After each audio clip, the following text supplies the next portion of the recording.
Yo, Thought Warriors. What is up? Other earnings on is Lathan Jr. And it's me, Rachel and Lindsay. What's wrong with you?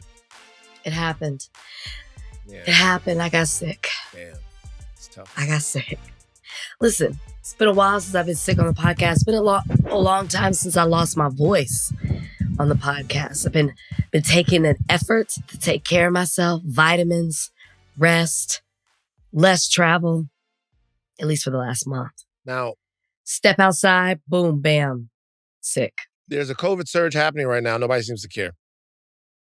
So it's an understandable thing that this is happening because COVID's on the rise. Cases are going up. People are not masking.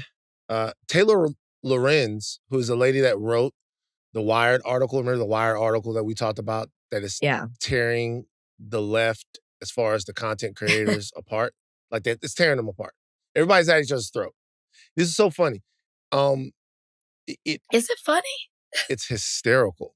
Because what's happening right now on the left, as far as the content creators are concerned with the Wired article, is such a microcosm of what just happens on the left, period. The article comes out, your David Pakman's, Brian Tyler Cohen's, Too Raw, Too Reals, all of the people involved go to their wing of it. The progressive leftist wing goes to their wing of it. And then they fight it out for whose way really is the best way to do this, when the answers are probably somewhere like in the middle of the whole thing. Well, but I'll say this. Go ahead. Every time Taylor Lorenz is being interviewed by this, and she's been interviewed by everyone, she's on the Beacham Room. Love that show. She was on Vanguard. Those guys are hilarious. Vanguard might not be for everyone, but love those guys. She keeps reminding people, hey, COVID is back in the real way. Mask up. And she does. Yeah, every time she's on there, it's so funny. She's on there to talk about this article that is like sending shockwaves through left media, and she's saying COVID is back. Make sure you guys know that COVID is back. It's just funny. I've seen her say it like 3 different times. I mean, I'll go get tested after this. So what were you going to say, though? Wait, can I ask you a question? Can I ask you a question about that? Sure. You know, like, a lot of people are saying, or a lot I'm reading is, and even the comments that I got from our listeners were like, a lot of that was fabricated. They're claiming that that's not true. Has Taylor, I have not seen her be interviewed anywhere. Has she come out and said, retracted anything at all in regards to her article? There's nothing to retract. Cool. Yeah. So there's nothing to retract. It really just depends on how you look at the situation. This is my analysis of it. Real quick, we have more information on it than we did before. The 1630 fund, or whatever it is a dark money fund. People don't know what a dark money fund, it just means that you don't know where the money's coming from, okay? They are investing into Chorus. Chorus is a group that was actually started by Brian Tyler Cohen, which I didn't know then, that we all know is giving stipends to to content creators that are on the left to create content. And apparently, this is not just them being paid. This is a mentorship program where they understand, they get to learn how to scale their businesses. They get taught how to deal with different algorithmic things. And as you would need, they get funded. I don't think everybody was making $8,000 a month, but I think it was up to $8,000 a month. Now, there are 2 different ways of looking at it.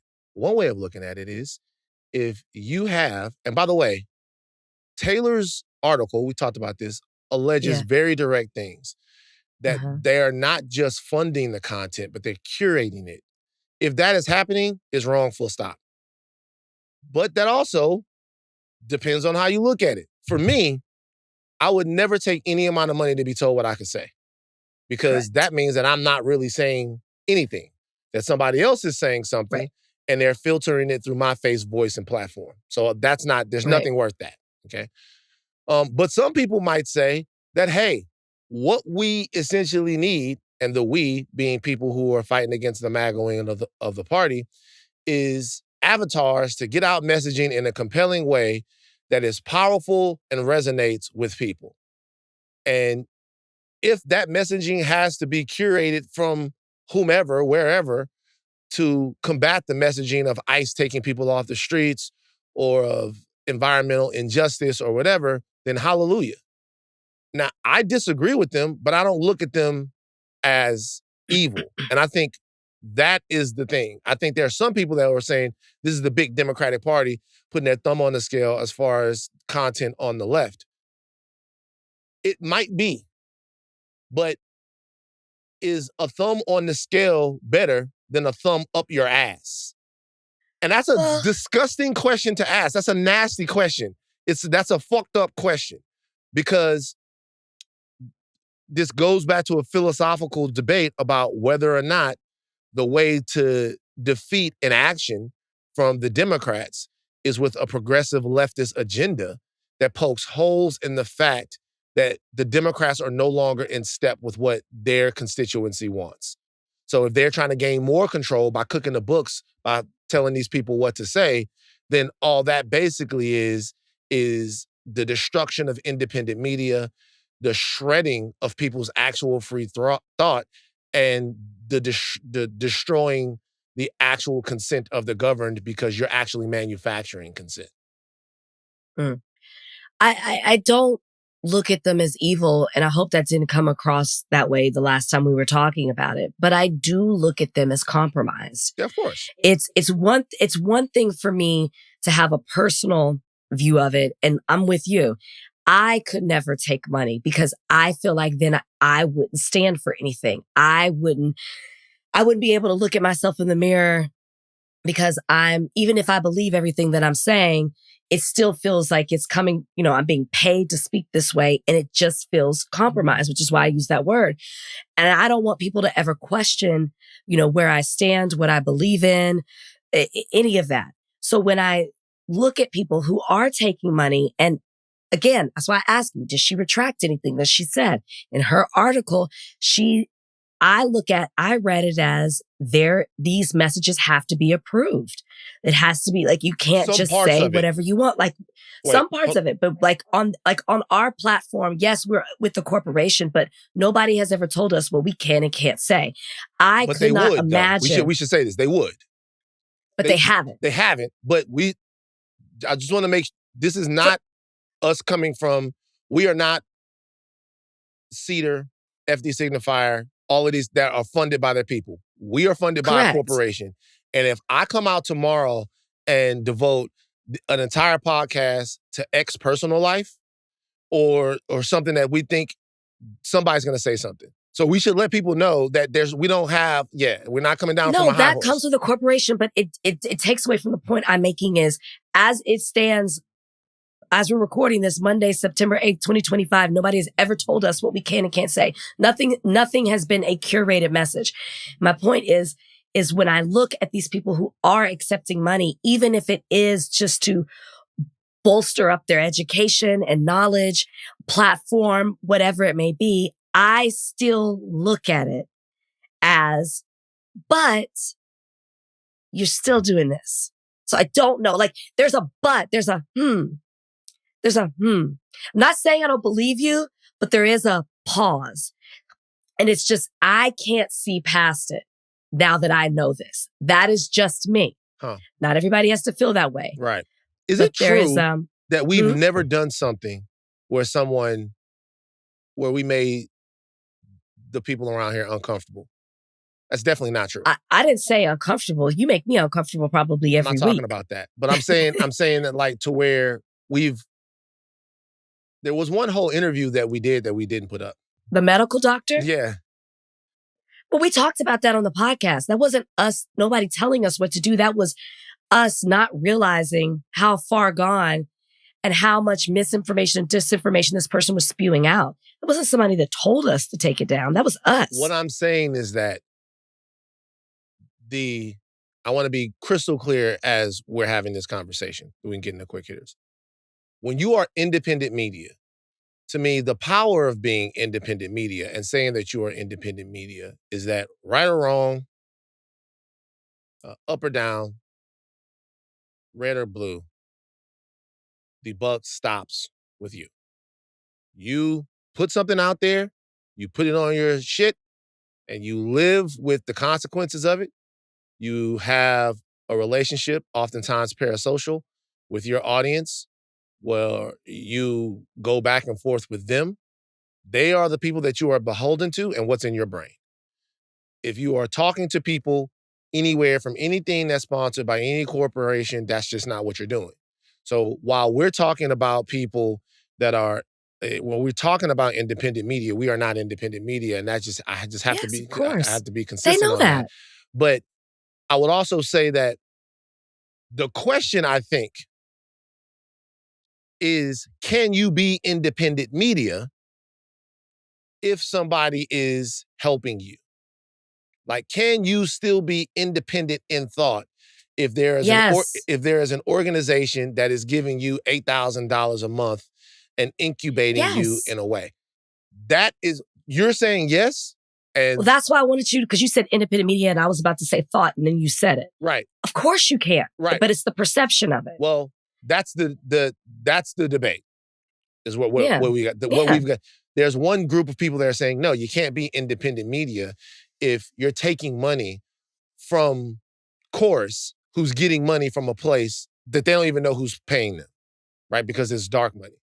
So they don't even know if that fund is funding Chorus. We know that it's a fund that is dedicated to left thought. If that fund is funding Chorus and then they're giving it to you, you're taking money, you don't even know where it's coming from. So you might be taking money, the money that you might be taking might be coming from people who don't want you to talk about what's going on in Palestine.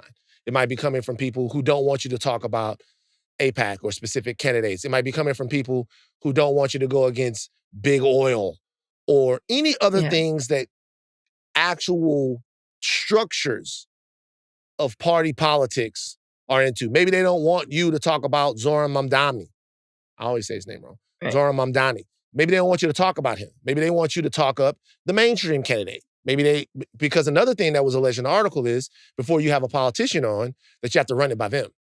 Right. So that would cut against what people would say, you being independent media. Independent media means independent of thought, mind, and that's my biggest hang-up, which is why I asked the question about Taylor from the very beginning. Biggest question is she taking back anything that she said? Because other people are saying what she said is not true. Some of the people receiving money. So that's why I said that, because it's more even than the money of where it's that they're getting money. It's the thought that things have to be run past somebody before they can put it out to the public. That's the most troubling thing. Right. If that's true. Yeah. I see she went and she did a run, by the way, because I think she felt like people were coming after her. She did a run. She was on she did a couple of different places. I watched her everywhere she was. Directly. But maybe we'll have Brian. I met Brian at the Zateo thing in Los Angeles. So I might hit Brian up and see if he wants to come on the show. I reached out to David Packman a long time. David's on the run right now. They getting on David's ass. All right. Donnie, quick hitters. Yeah, something that happened at a baseball game Friday night was all over the socials. It was the Phillies versus the Marlins. A home run got hit into the stands, and, as normally happens, fans scramble for the ball. A man came up with the ball. Looks like he gave it to his son. And then this lady came up to him, yelled in his face, and he gave her the ball. I'm playing the video right now for y'all watching. After this incident happened, staff of the Miami Marlins came up to the kid, gave him a goodie bag with some swag. And then after that, it looks like Harrison Bader, the guy who hit the home run, greeted the fan and gifted him a signed ball. But everybody's been searching for this lady, calling her a Karen. And the father, who's been identified as Drew Felwell, was interviewed afterwards and said, I don't even remember what she said. It was, a lot of eyes on us by that time, and the ball was already in his glove, and she just wouldn't stop. And I mean, I'm literally leaning back as she's in my face, yelling and yelling, and I pretty much just wanted her to go away because I had a fork in the road. Either do something I was probably going to regret, or be dad and show him how to de-escalate the situation. So that's where I went. What'd you guys think of this? I love this dad. I love this dad so much. The argument is about whether or not he should have given the ball back. Yeah, he should have. And this is why I love this dad. First off, when you see the video, my favorite part is after he takes the ball, gets the ball from under the chair, walks over to his son and hands it to his son. He's behind his son and he closes his eyes and he holds his son so tight. Like he's just so happy that he was able to make this moment happen for his son. And then of course that's taken away in 10 seconds when this lady, whatever her name is, comes up and basically, harasses the man and the child right there. He should have given the ball back for the last part of what he said in his statement. He was faced with the fork in the road and he had to figure out what to do. She was not going to back down. She didn't care if the child was present, if cameras were on her, if people were recording, nothing. She wanted the ball. That was her main focus. In that moment, he was able to determine all of that and then say, you know what? I have an opportunity to be the bigger person and show my son what you do in these situations. And it was a woman versus a man. Like there's also that. If it was a man versus a man, maybe he would have handled it different. He gave his son, gave her the ball, walked away. And then what ended up happening? They were rewarded in even a bigger way. He absolutely should have given the ball back just for the sake of his son. If there were no children present, if it was man versus man, totally different situation. But like, it was a lesson. Man, I can already tell you disagree. It's not that I disagree, right? It's not that I disagree. I actually thought about something here. If that was me, I was there with my black family. Which one are you? I am the man. The dad? I'm the dad. Okay. I'm there with my black son. And if it was a white woman, I would have not given the ball back. If it was a black woman, I would have given the ball back. Say why. Because if it's a white lady, I cannot acquiesce to the Karenness. I can't do it. I gotta say, hey, go on now. And it's not even nothing, I'm not gonna get animated. I'm gonna actually just ignore, talk to my son, hey, nah. Or I might hit her with the look like daddy used to do. Look. My daddy had a bunch of different versions of look. I've talked about it. Look, look, look, look. And then he had a one look that meant get the fuck on. And that was look. So I might have hit her with that. If it's a black lady, I would have given the ball back because I wouldn't have trusted you guys to understand the situation. Wow. And I'm just being for real. I wouldn't have wanted to. I thought it was for your love of black women. That's what I thought you were gonna say. Not because she would have been in the wrong by coming over there and getting to getting in my face. She would have been totally in the wrong. But what you just said before is the fact that there's a gender dynamic to this, which there is one of the reasons why it's probably best just to give the ball back and like even in front of your son. Because it's like the moment she can come over there, yell and put her finger in his face and do all kinds of crazy shit. The moment that he either even raises his voice with her a little bit or goes, hey, yo, get the fuck out of my face. Now he looks like the asshole, which is preposterous and absurd in every single way when they're two adults talking. But that's kind of the way it's going to look. Now, and I would have never wanted to be in a situation to where I was like raising my voice or getting like that with a black lady because I would not trust people to see that as me protecting my son and not have them see that as me like attacking too vehemently and aggressively a black woman. But if the lady is white, then there's an extra dynamic there to where I would have had to have been, I can't let her come take the ball. They took everything else. I can't let them have the ball. But you know what? If that was you and your son and a white woman came over like that, you wouldn't have to give her the ball. The optics would be so bad. She could have yelled at you for 1 second or 100 seconds. Yeah. And the optics of a white woman screaming and berating at a black man who's just standing there being composed, you would have already won. You probably would have kept the ball and still got to beat the players. Yeah. The optics would have just been so bad. But there's nothing wrong with showing your son that de-escalating the situation and being the bigger person is how you should live your life. There's nothing wrong with that. For a lot of people that are calling this guy weak, he's not weak. There's definitely strength in showing his son that he does not have to get crazy wild with it in order for them to win that situation, which they clearly won. We were arguing about something completely different in the group chat. And this guy dropped into the group chat, and I do not know why, but people were fucking livid. This angered people to such a degree. This might be right here the tipping point of the Karen. And it shouldn't be. We've seen Karens call the police on people. We've seen Karens try to get Black people killed. We've seen Karens freak out. Remember the lady in the goddamn with the bird? Central Park just going crazy, trying to get that man killed. But for some reason, this one had a kid in a kid-appropriate place, and like somebody trying to steal from a child in this situation. This lady is going to have a rough go of it for at least another couple of weeks, maybe a couple of months. Yeah. And can I just also add that also de-escalating the situation, we talked about the gender dynamics. This is also a lesson for his son, anybody who's watching, of how you handle, because we talk a lot about how when a woman's the first one to do something, it's, like people don't look at it the same way and all these things. And how do you handle a situation when a woman attacks first or a woman's harassing you first? This is an example of how you handle this situation. Because if he was screaming and yelling at her, never put any hands on her, it's just showing your son that it's okay to talk to women like this. It's like not recognizing that there's a different, a gender dynamic here. It would have just shown the son that this is how things can be done.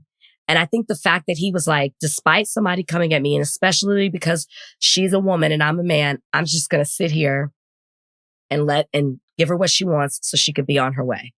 You don't, what? Okay.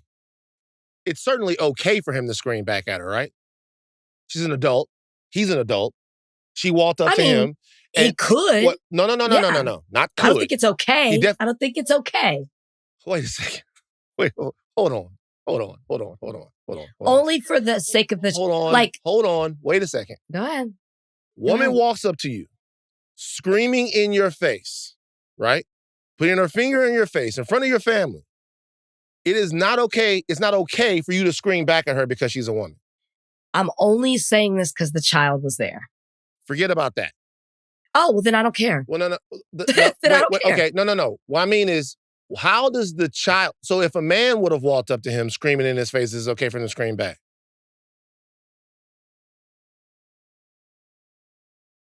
I would lean towards yes. Donnie, where are you at on this?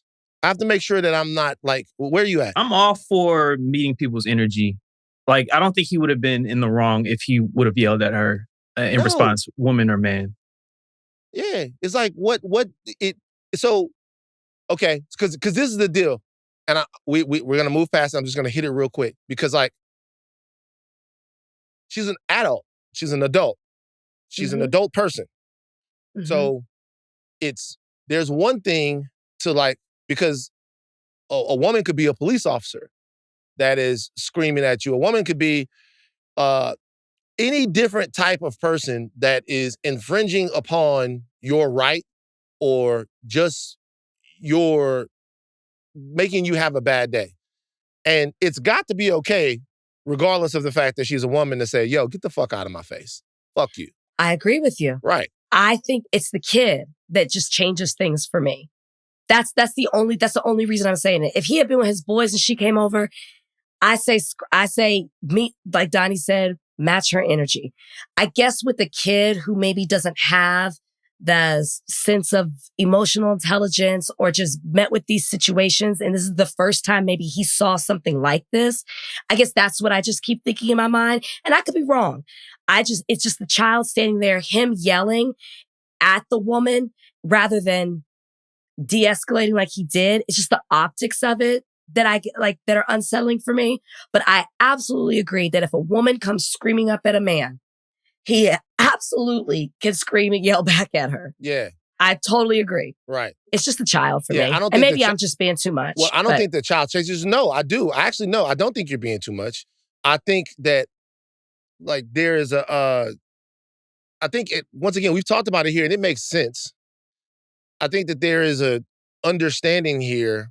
And the reason why this is always interesting to me is because it's interesting to litigate to me, both how vulnerable men should be and also what men are expected to take. Because very true. Because it's like there is some daylight between you're tough, you're a man, take it, because everyone in the world is weaker than you, right? And, well, you should also be able to act like a human being and a person too. And when we talk in the middle of those lines, it's always like, it gets a little dicey for me. I'm gonna be honest with you. I feel like it's fucking bullshit. I feel like I talk to people all the time that say, hey, you know what? We want you to act as a person in society and react to things and do all this stuff, but you also have to remember that everything you touch, you break.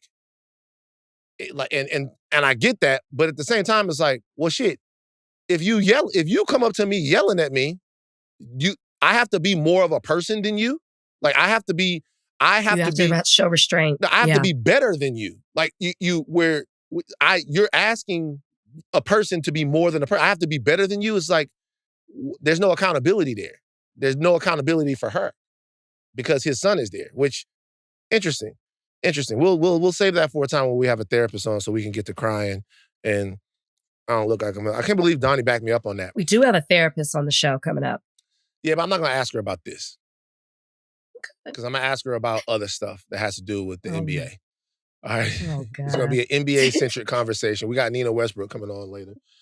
It's gonna be all about I'll let you handle that, Ed. I'll handle the other stuff. Okay, and we're going to do it.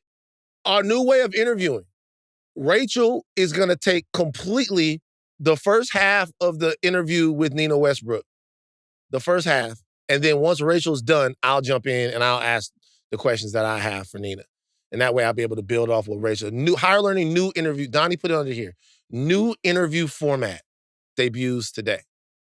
I can't believe you backed me up on that, Donnie. You like 10% backing me up. It's kind of interesting. What's the next one? Texas State Rep James Talarico, friend of the podcast, is set to announce his Senate bid on Tuesday, according to 3 people familiar with the plans. Former Representative Colin Allred already announced his bid for the seat in July. Thoughts on Jimmy T's chances? What you think? His chances? Mm-hmm. I mean, I absolutely think in a primary he can beat Colin Allred. I mean, like when you run down the list of, we had James on this podcast, so pretty much everybody understands the person he is, but like everything he represents, I think he appeals to moderates. I think he appeals to progressives. I think he appeals to, well, it's the primary, so I'm not going to say independents, but I think he, especially being in Texas, even if you're a Democrat, there are a lot of people who are deeply religious. And so I think those people who are conflicted by watching what Christian nationalists are doing and who may be questioning their faith based on how the right or MAGA is weaponizing it, I think that James Talarico stands in a place where he can speak in such a great way and in a way and break it down in a way that other people can understand it, because he really integrates faith and politics together that will really speak to a lot of people. Colin Allred is a moderate Democrat. I know why he's running again. He ran last year. Made some noise. Against, Ted Cruz, almost won. I mean, both of them had 5 million votes. And so he's trying to do it again this time for John Cornyn's seat. But I don't know, Colin Allred flip-flop quite a bit. And I think James Talarico is more liked and way more exciting as a candidate for the Democrats than Colin Allred is. James Talarico is a perfect Texas Democrat. He's someone who's able to communicate and resonate and relate with a lot of different people. Like Texas. Come on, Van, we knew this. Well, I'm just saying. So I just sent a picture of Colin Allred and his family to the chat. But look. He's biracial. Colin Allred's biracial? And I believe that he uses that term. Okay, so if he's biracial, then I gotta call Never knew the black side of his family. So he never knew the black side of his family. Okay, cool. Never met his father, so I'm just gonna assume he didn't know the rest of the family too. Okay, you assume that his father's black. So, damn. No, I read it. His father is black. I read it. So I was at State 48 with some, I told you the story before. I was at State 48 with some Democratic political people in Houston. We're all eating. They actually introduced me to State 48, which is a great place. So we're all sitting around eating, and Colin Allred comes up, and I love black women from the South. Said all this. Yeah, I saw him. I saw him up there with his white wife. I just looked at it. I was like, sister, why you do that? Why did you say with his white wife? Why isn't it just wife? She's like, well, I'm just saying his wife was white. Back to James Talarico, though. He has a shot. The only thing that bothers me about this, or concerns me, not bothers me, is that, there's a lot of seasoning that needs to happen in terms of like building your allegiances, your political infrastructure, all of that stuff when you're going to make a Senate bid. Right? There's a lot of stuff that needs to happen.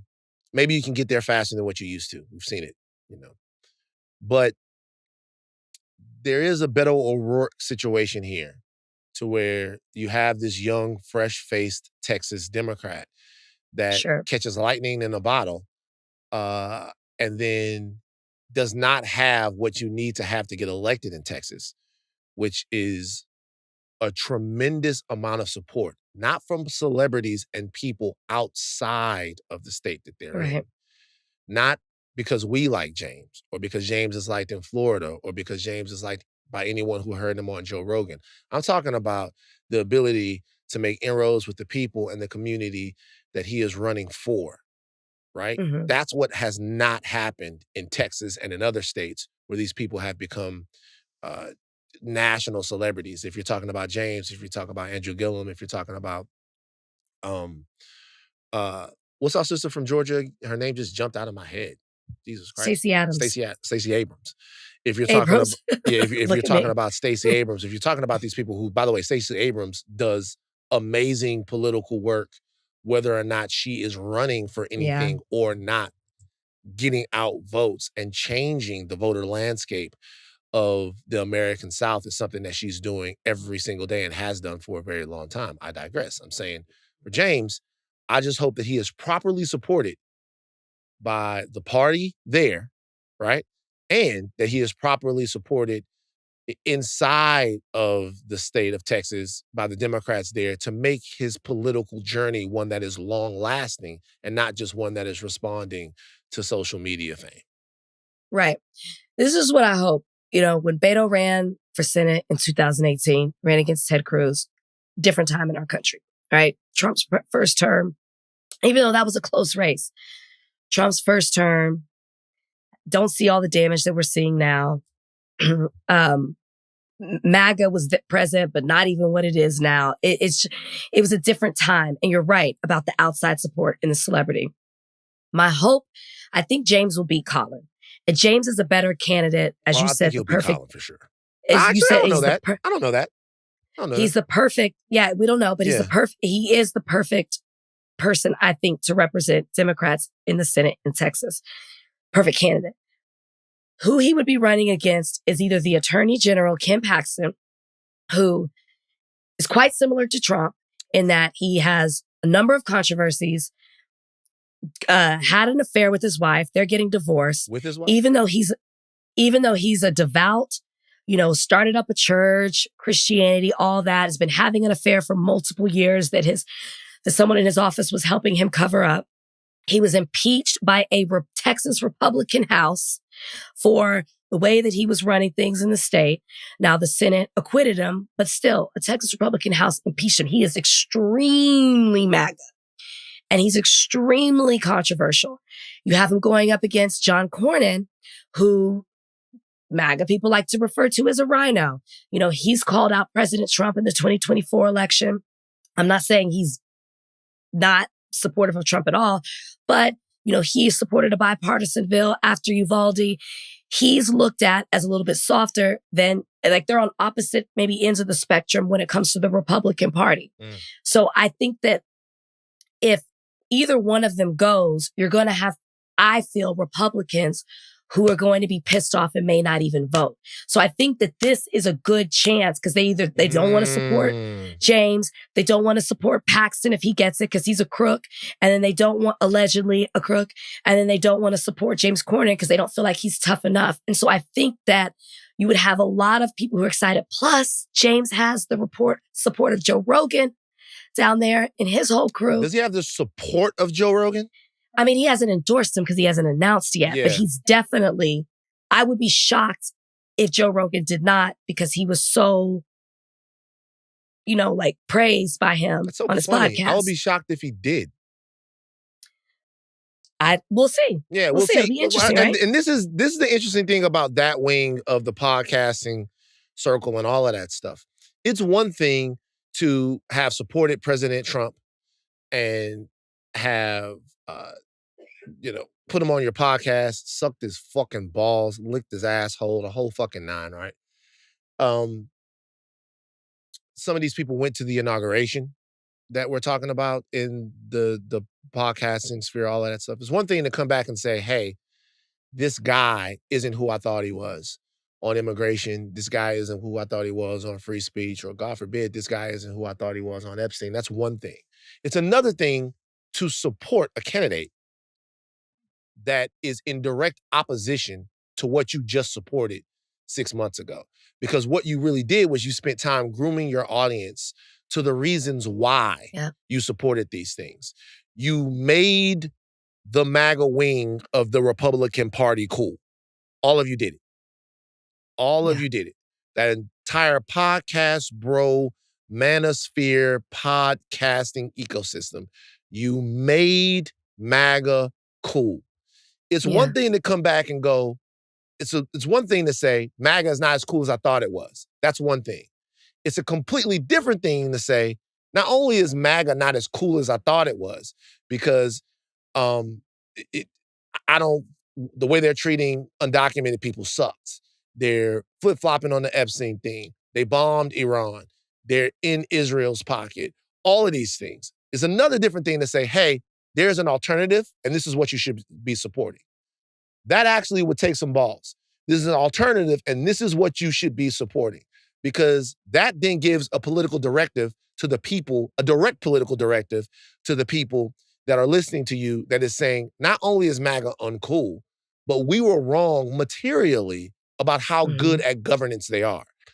And, I know that some of these people are eating around the edges of denouncing the stuff that President Trump is doing. They're playing with it a little bit, like, this is what they're doing. Now, I'm not even going to use that analogy because people get mad and say I make everything about sex. It was getting dark. I saw the way your fingers were moving. Because it's... Don't do it. I want to say it. So you've been with somebody before and you're expecting oral favors and it's not going to happen. And then you go, yo, are you going to suck it or not? Like that. And then after that, just let me know and we can start watching the movie again. But I'm not tripping at all. But what I'm saying is either get on that motherfucker, y'all all taking too much time. Like either get on the motherfucking bandwagon, get on the bandwagon of a free, non-authoritarian America, or get the fuck off of it. I'm listening to a lot of people that are also saying, hey, the Epstein thing, it's not, if you are a creator or a mind and you are saying that the Department of Justice is fumbling the Epstein thing, but it's not Donald Trump's fault, you are a fucking moron. You're fucking stupid. You're a moron. There is obviously something about the whole Epstein thing that makes the president uncomfortable. And if you are in any way, and I'm looking at all of the guys at PBD, I'm looking at all of the people on the Beanie Johnsons, the Ben Shapiros, all of these people, the Megyn Kelly, all of these people who are saying, yeah, it's actually not Trump who's uncomfortable with the Epstein thing. It's Kash Patel, Dan Bongino, and Pam Bondi. What the fuck are you talking about? Like literally, Kash Patel would trim the ass hairs around Trump's asshole if Trump asked him to. Okay. They're not morons. They're cowards because they know the difference. It's hard for me to believe that the people that you just named can't recognize that Trump is involved. Some of them are stupider than you think they are. You do this all the time. Some of them some of them are stupid. I really think they're cowards. Yeah, I really think they're cowards. And maybe it's a mix of both. Yeah. But I just think that they are absolutely terrified of, and not even just Trump. It's the same rant I went on when I talked about Megyn Kelly before as white Candace Owens. They see dollar signs, they see engagement, they see audience, they see their lying. platform. I'll give you they that. are cowards. She's lying. They are cowards in the sense that they don't want to lose what they've built. So if that means in some cases playing dumb, then they will. So I'm more comfortable using the term coward. I ain't saying that they're geniuses. I'm just saying I think that there's a lot of fear, not fear, it's cowards. So Coward. this is what I'm saying. I agree with you. She's too smart. She's too smart for this. She really is. I agree with you. However, I will say that like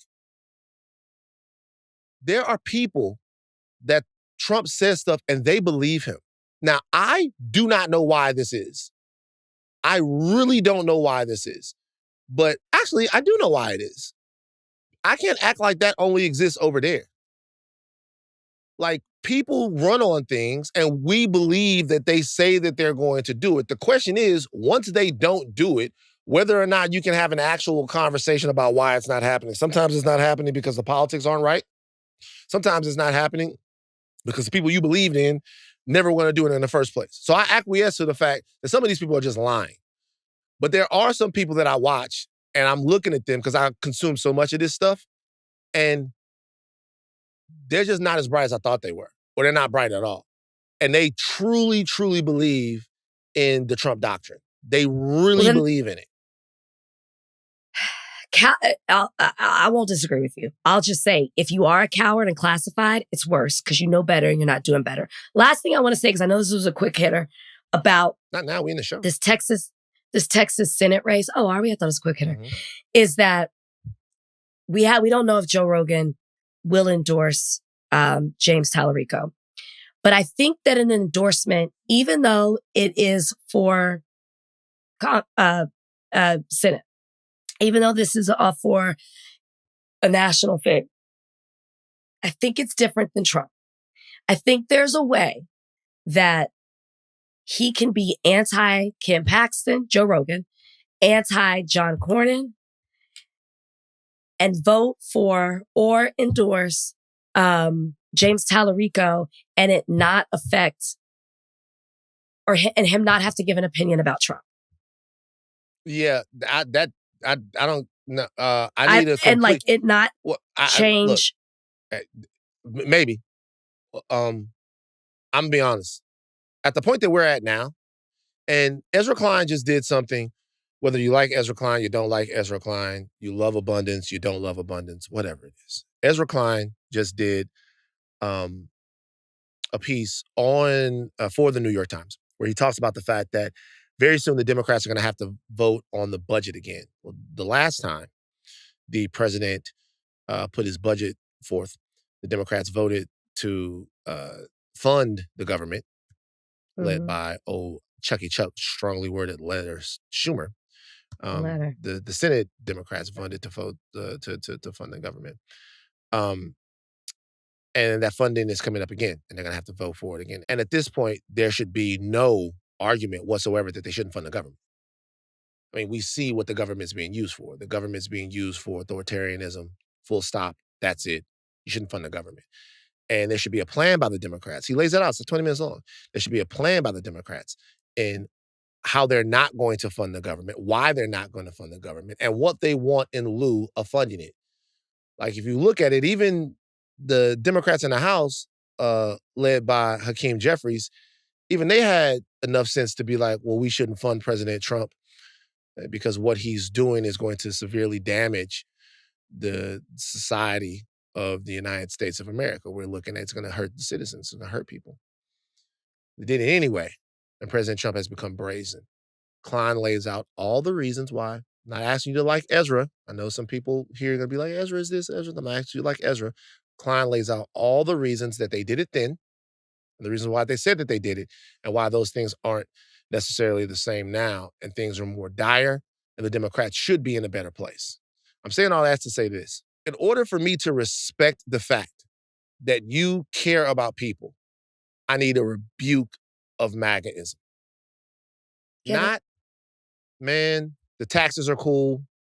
Not, this is hip. Not, Trump is funny. I need you to rebuke and reject massed troops on the streets of American cities. pulling people out of churches and schools and homes and all of that stuff, or even if they're not doing that, even if it's from a parking lot of Home Depot, you should be against that. I need you to be against Black people drinking dirty water in Louisiana and Alabama. I need you to be against Trump taking over the African American Museum and trying to reorient the way that we teach and educate our kids on the trauma and horrors that Black people have experienced here in America. I need a rebuke of that. And it can't be, oh, I like you because you're a nice church-going state senator. I need you to say, you know what? I was fucking wrong, man. I was fucking wrong, and look who's paying for it. Not me. Not me. I'm not paying for it. But there's somebody paying for it. I was fucking wrong, or I was selfish, or I was an asshole, or anything short of that is, there's too much tape. We got too much tape. This is like Bo Nix, second year. I watched Bo Nix go out there and fuck up because we got a lot of tape on Bo Nix now. We got too much tape in this first 6 months. It's tape everywhere.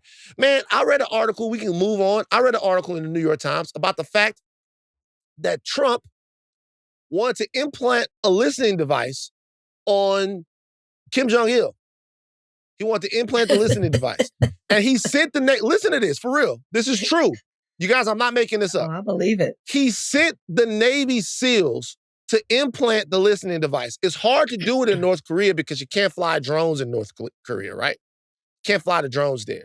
So they had to use satellite imagery that was coming down from the top of the fucking satellite and spy planes and all of that, and they weren't getting the imagery in real time. So when the SEALs went out there, they had been practicing this in American shores. When the SEALs went out there, they didn't have real-time visual on what was happening to them.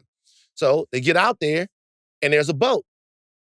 The SEALs think that the boat is some type of military engagement that's coming from the shore because they feel like, oh my God, they know that we're here. They're coming out here to fight. The SEALs engage, kill everybody on the boat. The boat is not military in any way. It's just Korean people on the boat, either fishing, doing civilian shit. The SEALs kill everybody on the boat, abort the mission, leave. Nothing happens. We don't get the listening device at all that Trump wanted.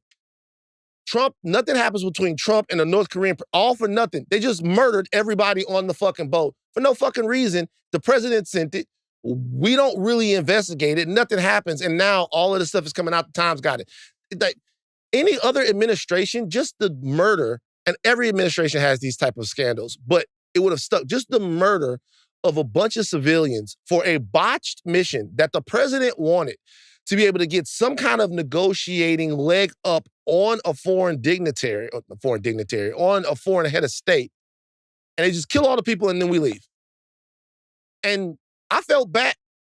I'm just saying, everything is so fucked right now that all of these guys that helped put us in this position, they got to walk this shit back directly. I agree with you. Y'all read the article. Read Ezra Klein's article. It's appropriately titled, Stop Acting Like This Is Normal. Yeah. And it's also you can just listen to it if you want. Sometimes I listen to this shit. Oh, I read. Yeah. He does this like really dramatic. Ezra grown his beard out. He did this really dramatic like 2-camera. It's all black behind him and it's very like, oh my God, the Democrats got to do something that's crazy. All right, so I played basketball. I went out and played basketball Sunday, and it was tough.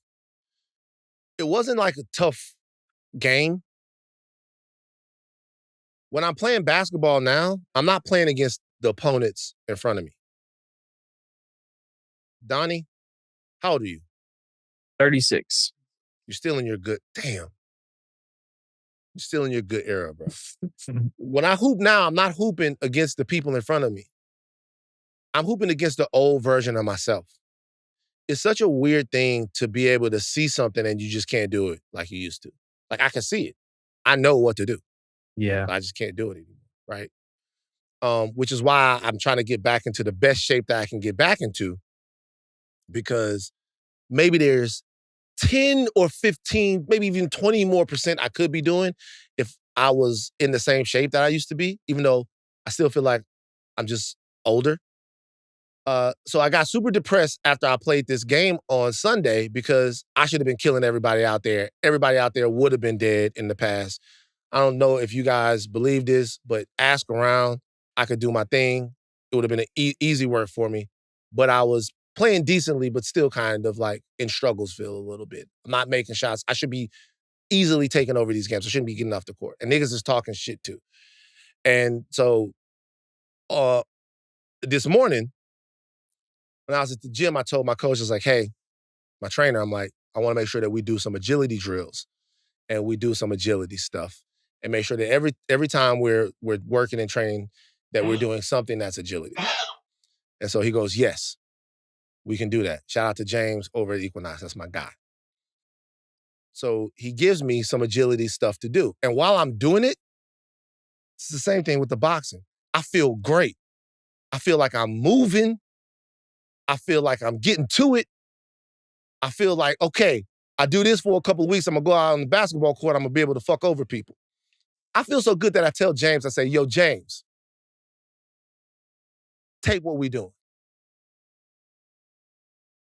Tape it. Because I don't know if y'all ever saw this video of, I think it was Sonora's Moss, Chad Johnson, Andre Johnson, and they were all working out together like 2011. And it's crazy the way they picking up the feet and put it. I know you've probably seen that video before. It's crazy video, right? Chad Johnson's feet are like nuts. This shows why he was always open. His feet are crazy.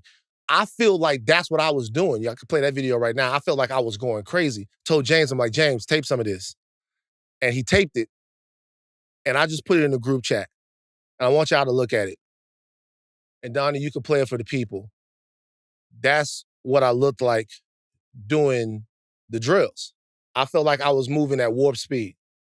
I don't even want to laugh, man. That's where I'm at in life.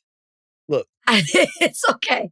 But you know what? Look. If you felt good, that's what matters. How big is the weight you're holding? That bitch small. But what I'm saying, I know, but I was what I'm saying is, I felt like when I'm telling you in my mind, like, that's all that matters. Like in my mind, I was Chad Johnson. You could laugh because this is happening in real time. Like in my mind, I felt like I was back. I was like, all we got to do is do this every couple of days. And then I'm going to go back on the court and I'm going to be fucking back. And then I watched the video and I got hit with a wave of depression. Okay, then I don't want to laugh. No, you can laugh. Donnie, you see it, right? The best part, the best part is the faces you're making because you didn't even have to tell us that you thought you were getting it. Yeah. We can tell. Yeah. The bite of the lip, the grimace, like, oh, let me just, I'm there. That's how you looking. You're right. And Donnie? I would use this as a baseline. Was this your first time doing this and looking back at this? Yes. Oh, that was the first time doing that drill. Yeah. Yeah. So I would use this as a baseline, do it again and again and again, look back at it, and you're going to see some progress. No. This is what we're going to do. Well, I'm rooting for you too. No, you're not. This is what we should do. You're not at all. I said what matters is that you felt you were doing a good job. That's the first thing I said. Rachel. Then I said I don't want to laugh, and you said go ahead, and I said fuck it. Yeah. But can I propose a higher learning challenge? What's the challenge? We all record this video. We all record the video doing it? Let's all do our own version of this. No, I don't want to do that. How many weights? How big is the weight? That looks like about a 5 pounder. I don't know if it's that much. It might have been a half pound weight. But like, I don't want Donnie to do it. Because Donnie plays safety. Donnie is only 36. Donnie gonna do it with Junie. And he gonna look like Andre Johnson in them. I don't want Donnie to do it. I don't want that. Oh, well then I'll do it. You do it. I mean, you're in better shape than me right now. You already counted me out. No. I believe in you. Rachel, I'm sick now. This is not about me looking down. I mean, I know you don't believe in me because you're always throwing it in my face that I didn't dunk after the foot injury, after I literally sprained my foot after the foot injury. I ain't never seen a limp. I had the foot injury. I had the foot injury. I've never seen a cast. I had the foot injury.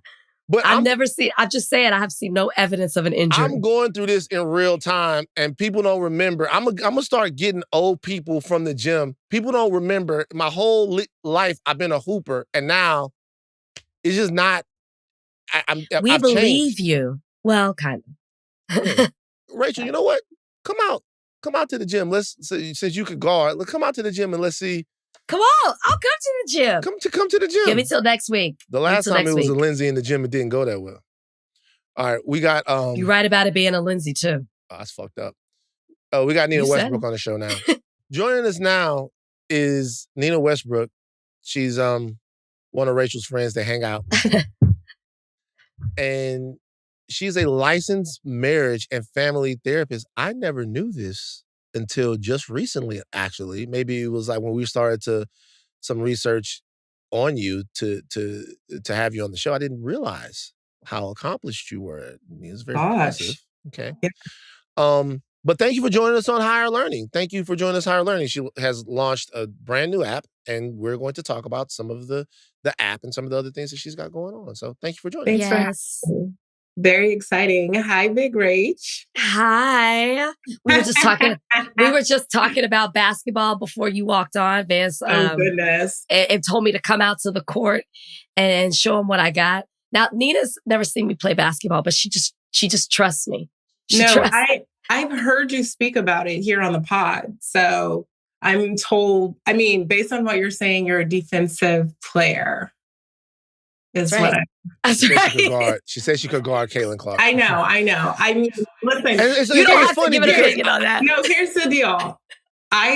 It's really crazy. I feel like I lived that life already for so many years. I'm a huge women's sports fan. Like, I'm a stan. I support women's sports, and I love to see the growth and everything. But I am just not, I'm not that competitive. I'm not as competitive as I once was. So I just like to see everybody win most of the time. Thank you. Go sports. Thank you. Yeah. Thank you.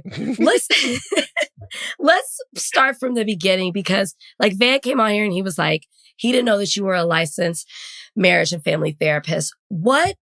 Tell the people who you are and maybe misconceptions that people have about you, Nina Westbrook, as a person. Oh, gosh, that's really interesting. Yes, I'm a licensed marriage and family therapist. I went to UCLA and studied English. I'm actually an English major in undergrad, which was a huge mistake at the time. I appreciate it now. It wasn't what I anticipated. So I pivoted and completed my work in clinical psychology. And yeah, I feel like it's been a really long journey. I think most people don't know that about me. You kind of have to be a kind of wellness, probably maybe in the wellness space, or not exactly a huge sports fan. I'm not sure, but I think that even through Russell, my husband, we've been able to really establish mental health as one of the main pillars of all the work that we do. We have our school in Southgate, Westbrook Academy, and we have our youth sports teams. And, my husband's very open and vocal about his mental health journey.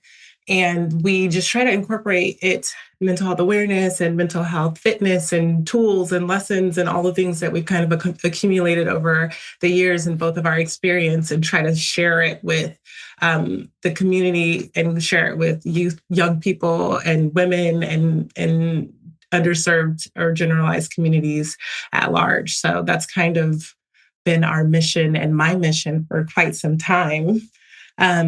But yeah, I'm a huge basketball fan also. I like sports. I used to play at UCLA. But the original Love and Basketball. That's you guys. Yeah. For real, we get that a lot. So I'm a hooper. I'm like Big Rach. Once you have it, you can't really lose it. Come on.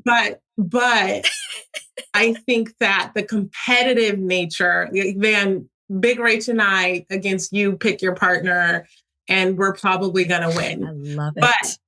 But But we've shifted gears a little bit and into the mental health space. And that's where I kind of put all of my focus these days. Mm. I love that mental health is like, it just seems to be the foundation of with family, your relationship and everything. We saw you guys just celebrate 10 years in Italy, renewing your vows, all of those things. Well, okay, detour for a quick second. Had I realized how important mental health was in a relationship and communication and doing therapy and having those conversations, I think things would be different for me. Either not how they ended, but maybe how they started, if you know what I'm saying, when it came to my own relationships. And I love that that is so important to you guys. Is that something that you guys grew into with each other? Or is that something like for all the people who are listening in a relationship, or is that something that was important from the beginning, or like y'all grew together to establish that? Well, in terms of relationship, I think that Russell and I, my husband and I, come from two very different worlds, right? I grew up in a family that my mom was a PA and always really into health, and not only physical health, but mental health as well. And so it was a part of the conversation for me growing up for many years. And it kind of just became who I was. I was that girl. I was that friend who everybody would come to. I'm pretty, like, even, tempered. I'm pretty good at being objective. And so I was always that friend. But for Russell, I think it was very different. He grew up in a family where maybe they didn't express things as openly and freely. He was really, really close with his family. We always laugh about it because their closeness looks so different than my closeness and my family. And over the years, we kind of have been through so much. I think I always like to say, I've lived a lot of life in a very few years. And we both kind of have been thrusted into this life where, without really embracing mental health tools and practices and therapy and all the things, we wouldn't be where we are today. I think that, we've had to kind of use all of these tools to build and grow and be happy. And I think, it's just been part of the journey for me from the beginning, but it's definitely something that Russell has embraced a lot over more recent years, not recent years, because he's married to a therapist, but, for himself and his own journey. It's been really beautiful to watch. I love that. Let's talk about Nebbi, the app, which you have been working on this for a very, very long time.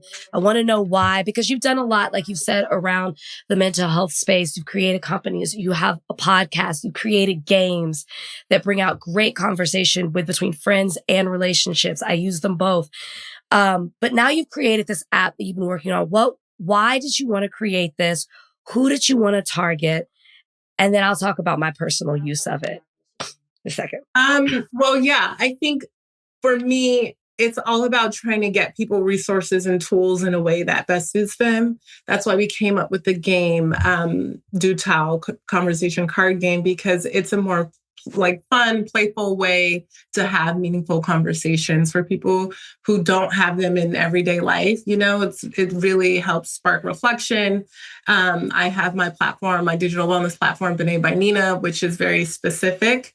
And what I found is that there were so many people in my group, in my circle, especially over the last year, who were struggling mentally, especially women.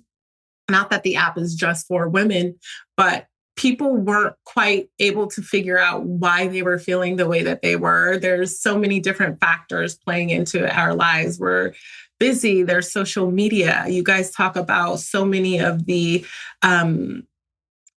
ups and downs and things that are going on in our society. And for all of us who are just trying to kind of live life, be happy, find light and joy in everyday life, there's been something missing. And so I'm finding that people are really starting to value wellness and mental health in a new way and being really intentional about the things that they're doing to feel better. And there are some really cool resources on the market and in the tech space, but I was inspired by different conversations that I was having. I was going to conferences, and there was this huge push and request for mental health tools in the tech space. How can we integrate technology and mental health and wellness in a way that feels clinician-led, so that people are actually getting the tools and the resources that they need, rather than the corporate pull or push for whatever their interests are. And so having conversations with friends and family, living in the times that we're all currently living in, and just a combination of those things made me think about the fact that people need more personalized care, and they need simplicity. They need things that they can actually use every day that isn't going to take up too much of their time, but it's going to have a really big impact. And so that's where the idea of Nebbi came from.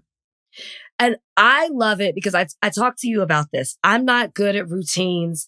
I'm not good at, like, Van wears the Oura ring. Is that what it's called? Is it the Oura ring? Mm-hmm. And the reason I won't get that is because I feel like it's going to judge me. And I don't like somebody telling me how bad I sleep, what I'm doing. That alone gives me anxiety. I think also feeling like I have these big tasks over my head that I have to do also makes me feel very overwhelmed when it's supposed to be helping me. What I love about the app, and you could talk about this even more detailed, is first I get a reminder that's like, you need to check in. Then I get to identify the emotion that I'm feeling. And I learned in therapy that I'm really bad at that. I'll say something and it's like, that's not really an emotion. And I'm like, wait, I thought it was. And so I like that you can identify your emotion, but then identify the level of it. So I'm like, oh, this really is, it forces me to think how I'm feeling first thing in the morning. Then when it gives me my task, I'm like, oh, these are easy. I can do this. Like today, I'm tired, right? I'm sick. The thought warriors know I'm sick. I'm tired. The first thing it told me to do was do a bright spot activity. And I stood outside for 30 seconds in the sun and I immediately felt better. It's like I took a drug or something like that. So I like the app because it doesn't feel invasive, but it feels like it's a best friend, kind of like a friend that I'm talking to. Is that your intention for people like me? No, absolutely. I think that the everything about the app is very intentional. It took about 18 months for us to really get to a place where we could go into the marketplace. And everything about the app is evidence-based, right? Everything's based in CBT, which is one of the most widely recognized forms of therapy that there is. But at the same time, our goal was to make sure that the app didn't feel clinical or sterile. It's meant to be a daily use app. And we wanted that to be reflected. And we wanted me to be reflected in the app in the way that I like to share mental health knowledge and information, which is not in a way that feels intimidating or in a way that feels like you're constantly in therapy, right? Because at the end of the day, you don't have to be in therapy to be growing emotionally and mentally. And the app that's one of the things that people really love about the app is it's more therapy adjacent, where it feels like it's your friend. It's like a pocket companion. And it's so crazy because the things that you'll be asked to do based on how you feel are so minimal. They're so simple. You wouldn't even think that doing these little micro tasks could have such a huge impact, but somehow it does. And that's because it's based in evidence. And we're going to teach you, like, it's an educational app. With AI and technology, we are having to use our brains a little less, right? And so if we want to be emotionally well, we need to be able to understand our feelings and emotions and what moves us. We want to be able to build emotional self-efficacy, which just means that we can determine how we're feeling, and then we can automatically know, like, what can I do to make myself feel better in this moment? And that's what the app is going to teach you. That's the thing that's really different about this technology. It's not meant to kind of like keep you stuck in a place, which you will find. There's a lot of research that goes into how can we keep people on this piece of technology? How can we keep people on this app? that's not what we want. Our goal is more adjacent to the goal that you might see when you're talking to your therapist. You talk to your therapist, the goal is not to have to talk to your therapist forever. It's to reach a goal, an endpoint to where you learn how to cope and deal with your own emotions and figure out how to navigate life and its challenges. And then you go off and you're free. Essentially, that's the same goal with the app.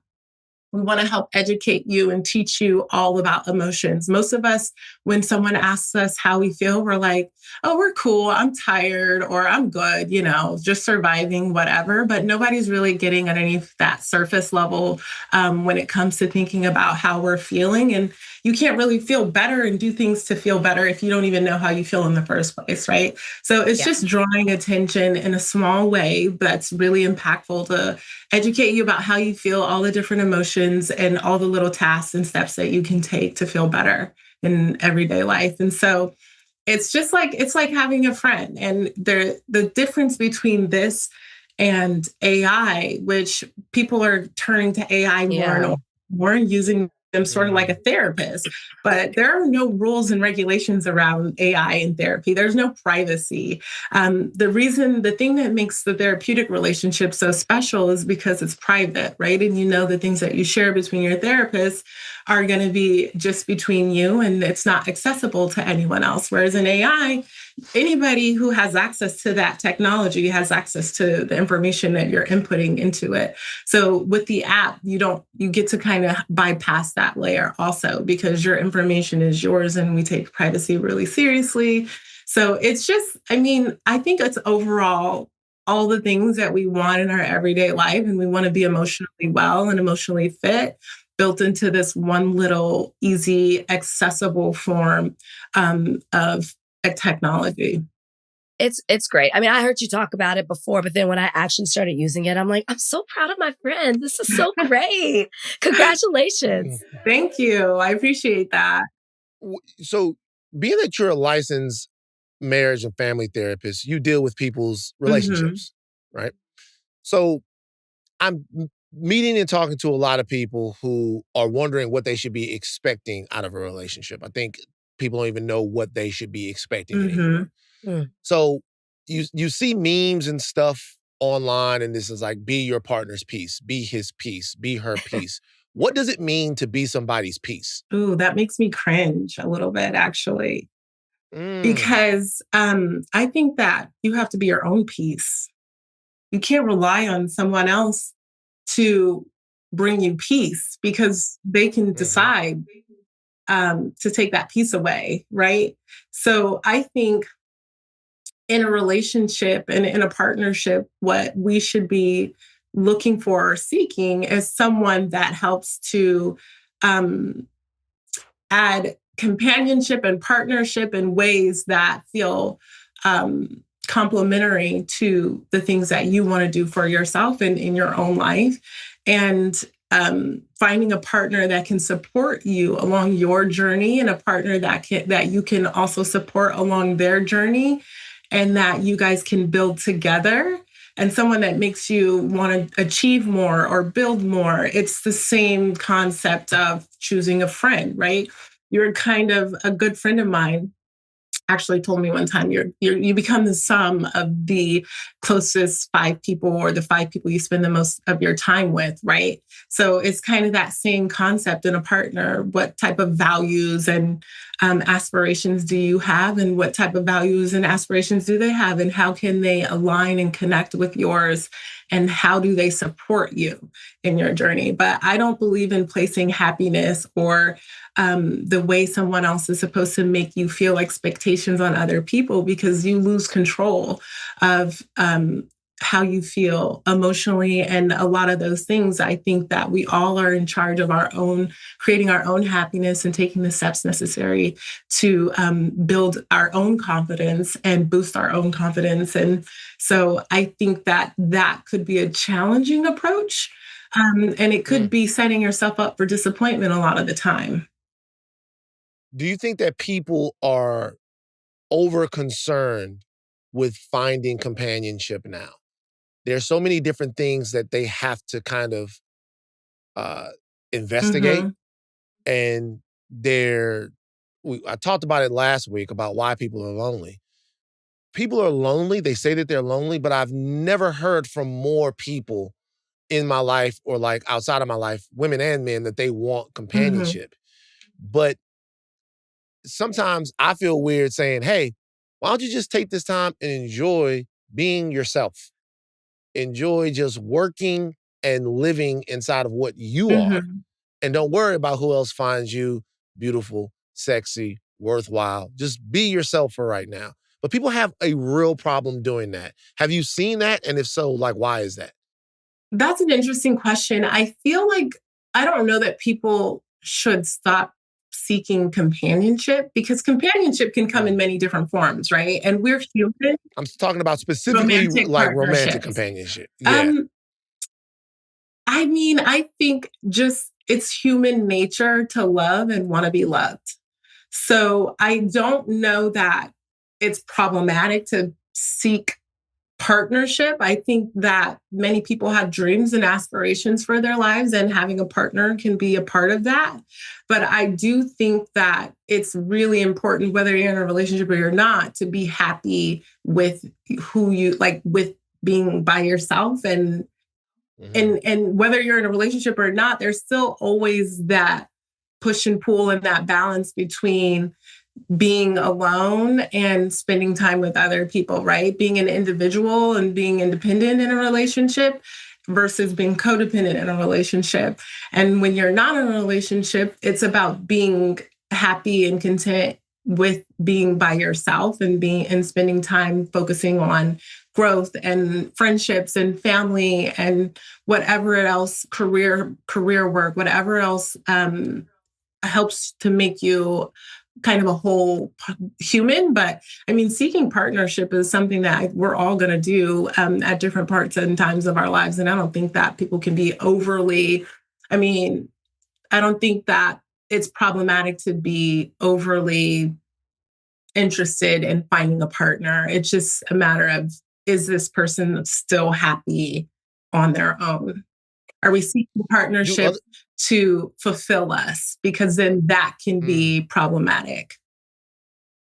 Fulfill you, meaning like if you don't feel like you have, like what would you say if someone said, I don't feel like I have a full life because I don't have a partner?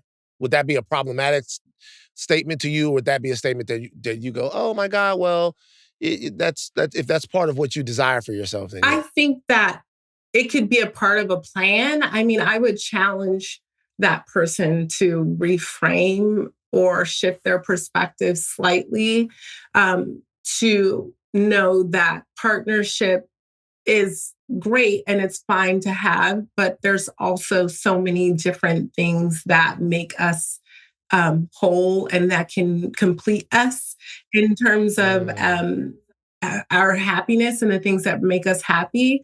So I wouldn't place all my eggs in one basket as it pertains to how to like feel whole. I would kind of maybe shift that perspective slightly. Do other players' wives come to you for therapy and asking, because you guys have such a functional, almost aspirational player to wife, family relationship, wife to husband. And let's face it, there are other people that the shit is fucked up. And like, so, I mean, I'm just being for real. And so do they come to you and ask you for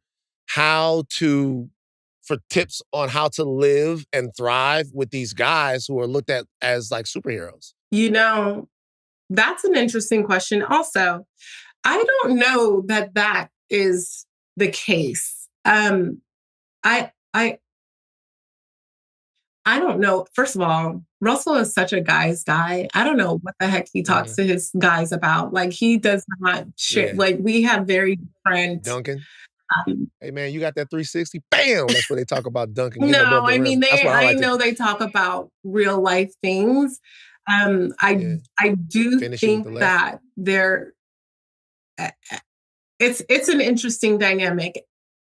All people have different needs in a relationship and different wants in a relationship. And I wouldn't say that my phone is blowing up with people asking me, how do you do this? No, I think that people respect our relationship and people know that we're here. And sometimes we do get phone calls, and sometimes he does get a phone call from someone unexpected that has questions, and people do come to me sometimes, but it's not like every day people are asking me questions. No.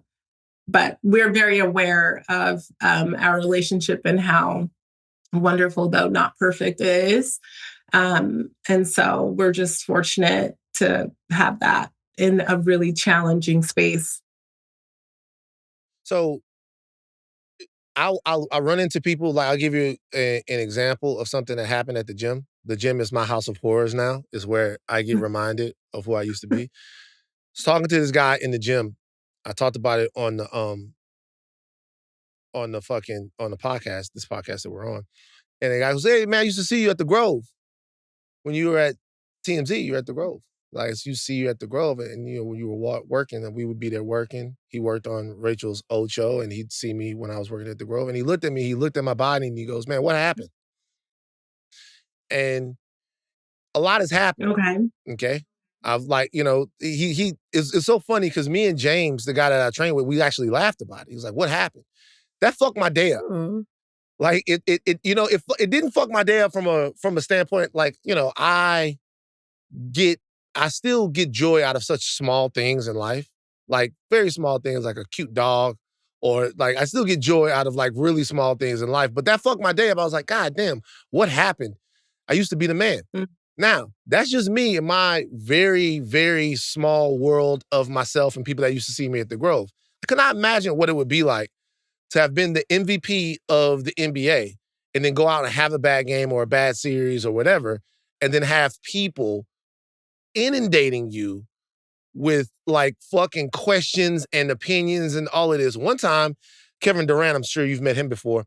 One time, Kevin Durant, he like posted on this post that I had on Instagram. I asked, I said, "Hey, what's the best kind of pie?" And everybody on Instagram was going crazy. He said apple pie. And then two comments later, it said, "Yo, nigga, win a real ring." I'm like, God damn, we can't talk about pie? How do you, like, it was funny to me. I was like, nigga, what the fuck that got to do with the pie? You guys are in a family where there's so many opinions on you. Nina, you seem so well regulated. You're not mad. You're not on the Instagram fucking stop talking about my guy. Stop talking about not at all. Everybody has a high opinion of you. What are y'all doing? Don't act, I'm just being for real. I've covered this stuff for a long time. I've never seen the Nina Westbrook crash out. I've never seen you going back and forth with the fans. I've never seen you, she's remembering. Have you crashed out? No, I don't crash out. I have meaningful conversations, but I don't crash out. I am confused a lot of times, but what do we do? I don't know. I think that, first of all, you probably know, but like, how long has Russell been playing? This has got to be like 18 or so years. In the beginning, I think we probably just were in a bubble and could care less what people would say, out of sight, out of mind kind of stuff. Where, I didn't follow, we used to not follow, like years and years ago, we didn't follow sports commentary and like any of these so-called media outlets. We didn't really follow any of that. And it was fine. But now that we do so much work in the community and we have so many partnerships and just so much work that we're doing, it's very necessary for us to be a lot more forward facing. And we made that decision intentionally. And I think that, believe it or not, you see so much negativity and so much hate online, but somehow we continue to elevate and our lives continue to grow increasingly more, fantastic. I don't know how to describe it. So for all the hate and negativity that you see online, we have so many people who That's right. we F with. I know we can curse on this podcast, but I'm not gonna. Say it. I'm getting you out your shell. Just say it, Nina. No. I'm still shitting on y'all after all these years. Nina, just say it. It's like y'all. What Nina's basically saying right now, audience, is we can't hear the hate from the Amalfi Coast. No.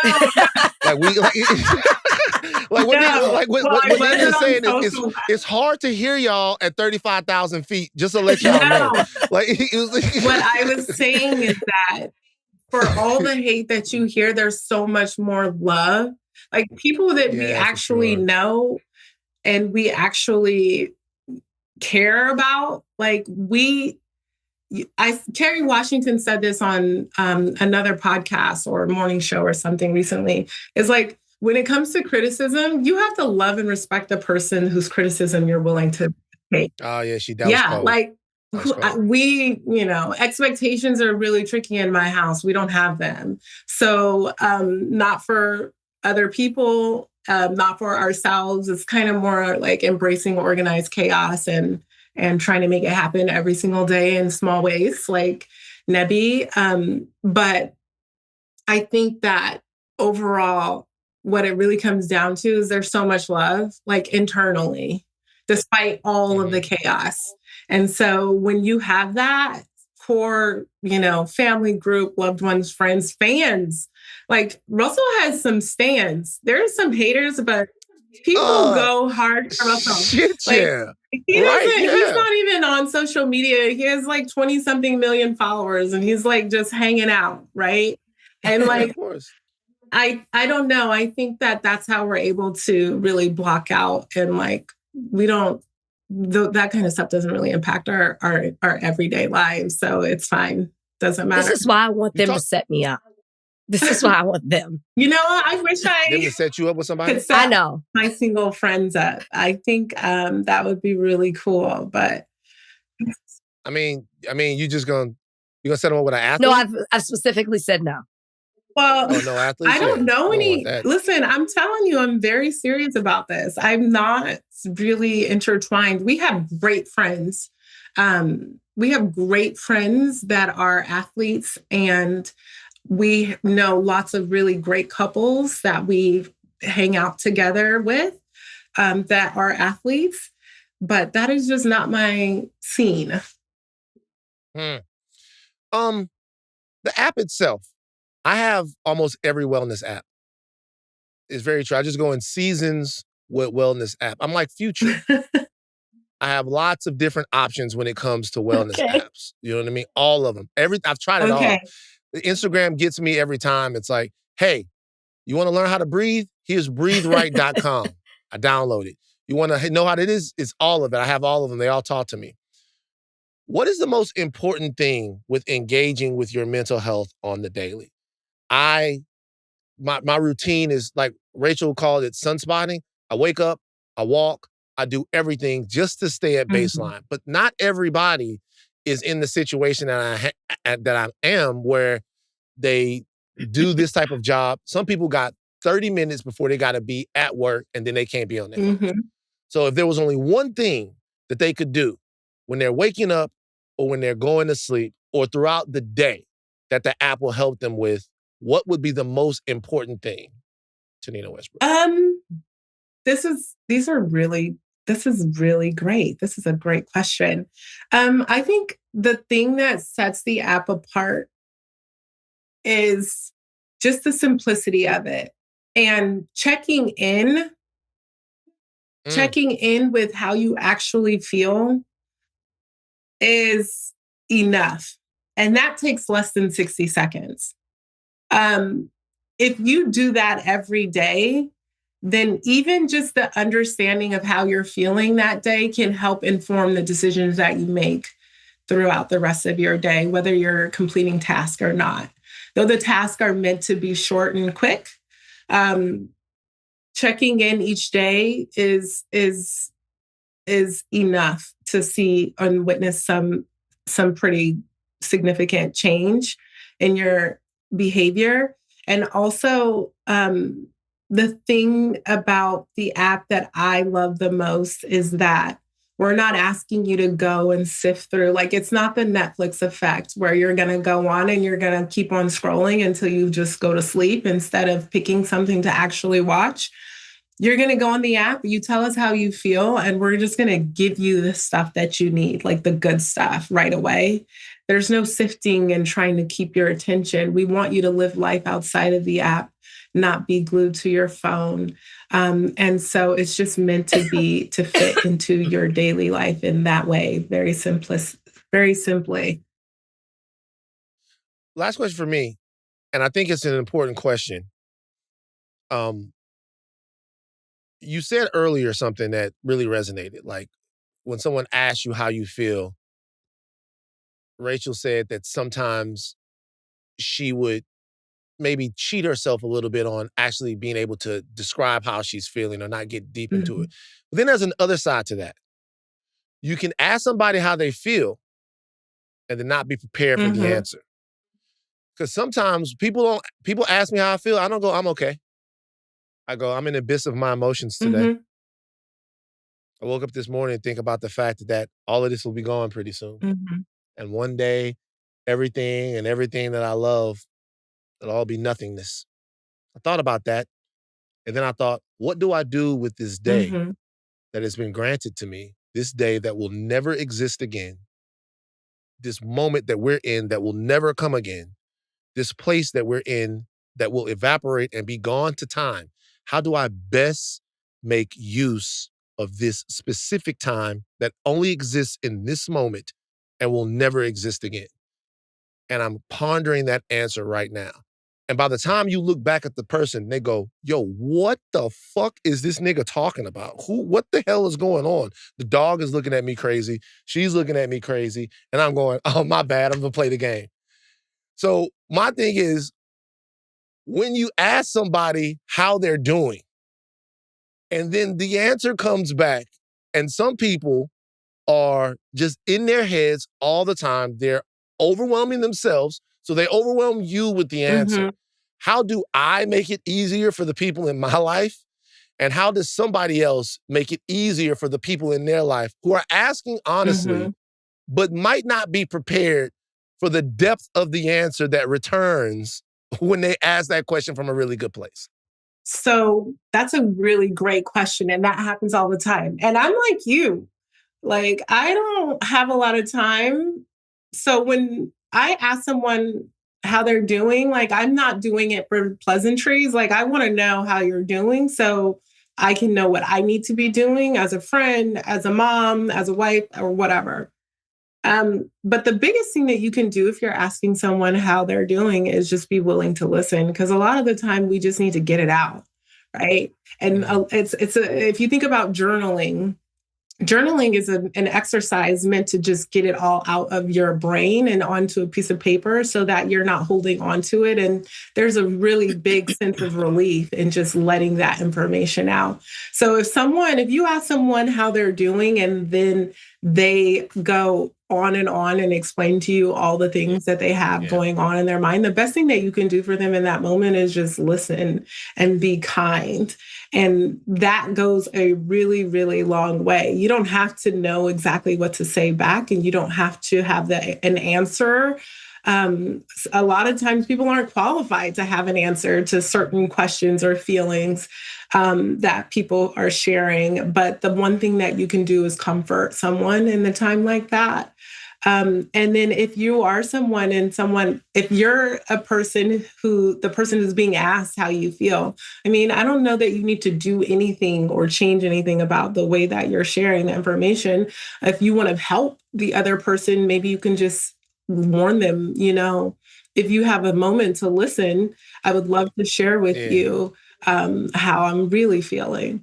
And so that way you are teeing up the fact that you're going to share, this is going to be a moment. And if you have time to listen, then let's do it. But I think the more we share, the better, the healthier we are. So I'm always here for of sharing. Just make sure you're sharing with someone that you trust. Ooh, we've had that Nina Westbrook, conversation. thank you for what you say? Oh, you had that. Oh, you like, yeah. Well, thank you for joining us on Higher Learning. The app is Nebbi.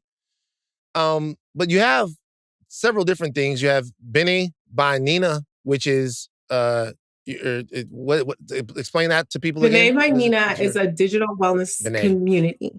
Digital wellness community. Where you can find all sorts of mental health information and resources, courses and classes hosted by me. And I have Do Tell Relationship podcast where you can tune in and listen to people share their journey about relationships and just all the things, wellness tools and tips. And then Nebbi, the newest. I have Do Tell Conversation card game that Rachel was talking about earlier. There's just so many different random things, but all of it is meant to bring so much health and wellness in any form you want to receive it. I'm gonna be a producer real quick because you got the Do Tell Relationship podcast. I got 2 guests that will come on there.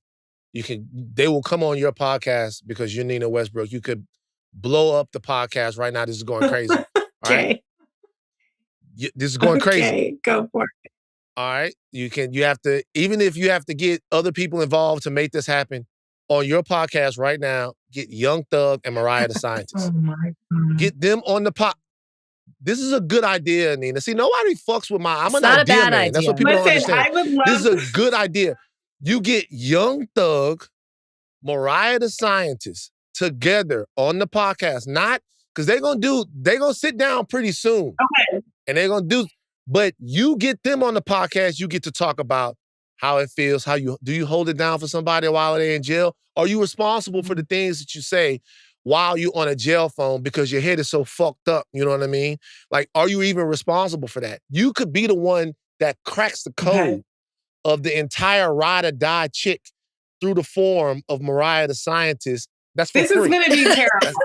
This is gonna be terrible. No, it's not gonna be terrible. No, that's listen, you haven't heard it yet. That's I don't know what you're talking about. I knew she was going to say that. I don't.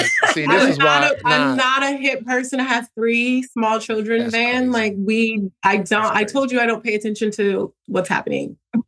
This is why the relationship is lasting so long and y'all so happy. This is the class. You acted like you was all of this therapist stuff. Y'all just somewhere right now. In their own world. What's going on? We're in their own world and y'all not concerned about this shit. We're in the impact business. And so, they're just different. There's so much different. There's so much to be done. All right, well, just hire me on as a producer. Okay. Or maybe we'll bring it over here to our corporate overlords at Spotify. But thank you for joining us today. It was really enlightening and fun to talk to you. Continued success with everything you got going on. And man, try to keep Rachel's head straight, man. We need her right out here in these streets. I got so many. She's amazing. She's such a gem. And thank you. I'm so grateful you guys had me on and I enjoyed talking to you. Thanks for having me. All right. Florida announced that it plans to become the first state to end all vaccine mandates, including for school children. Now, Dr. Joseph A. Ladapo, the Florida Surgeon General, he made this announcement on Wednesday. Let's hear a little bit from the good doctor. What I'm most excited about is an announcement that we're making now, which is that the Florida Department of Health, in partnership with the governor, is going to be working to end all vaccine mandates in Florida law. All of them.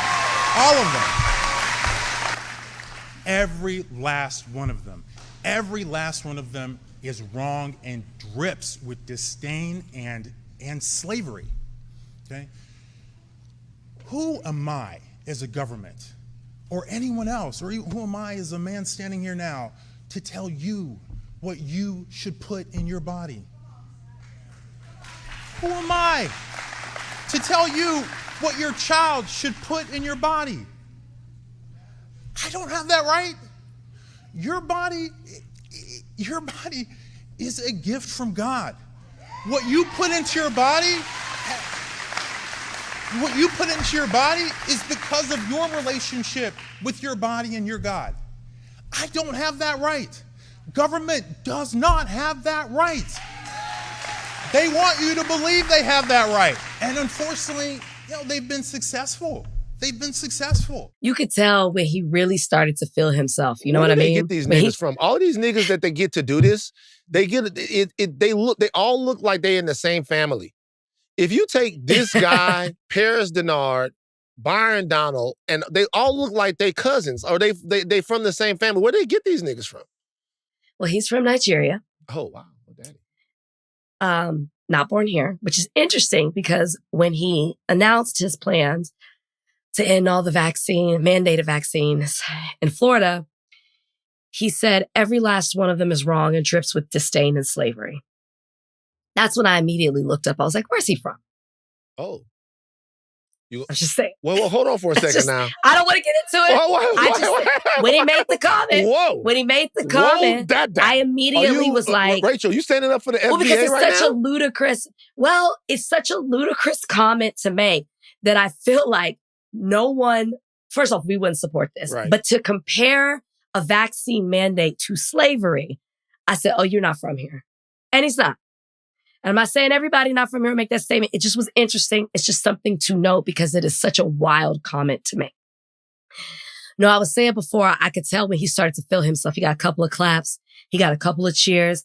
He was 3 seconds away from a Dr. Martin Luther King Jr. voice of emulating that. You know how they get.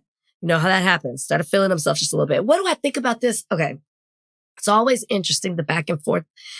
And we've talked about this multiple times, the back and forth with Republicans of it's okay for the government to get involved and tell you what you can and can't do with your body or with your child.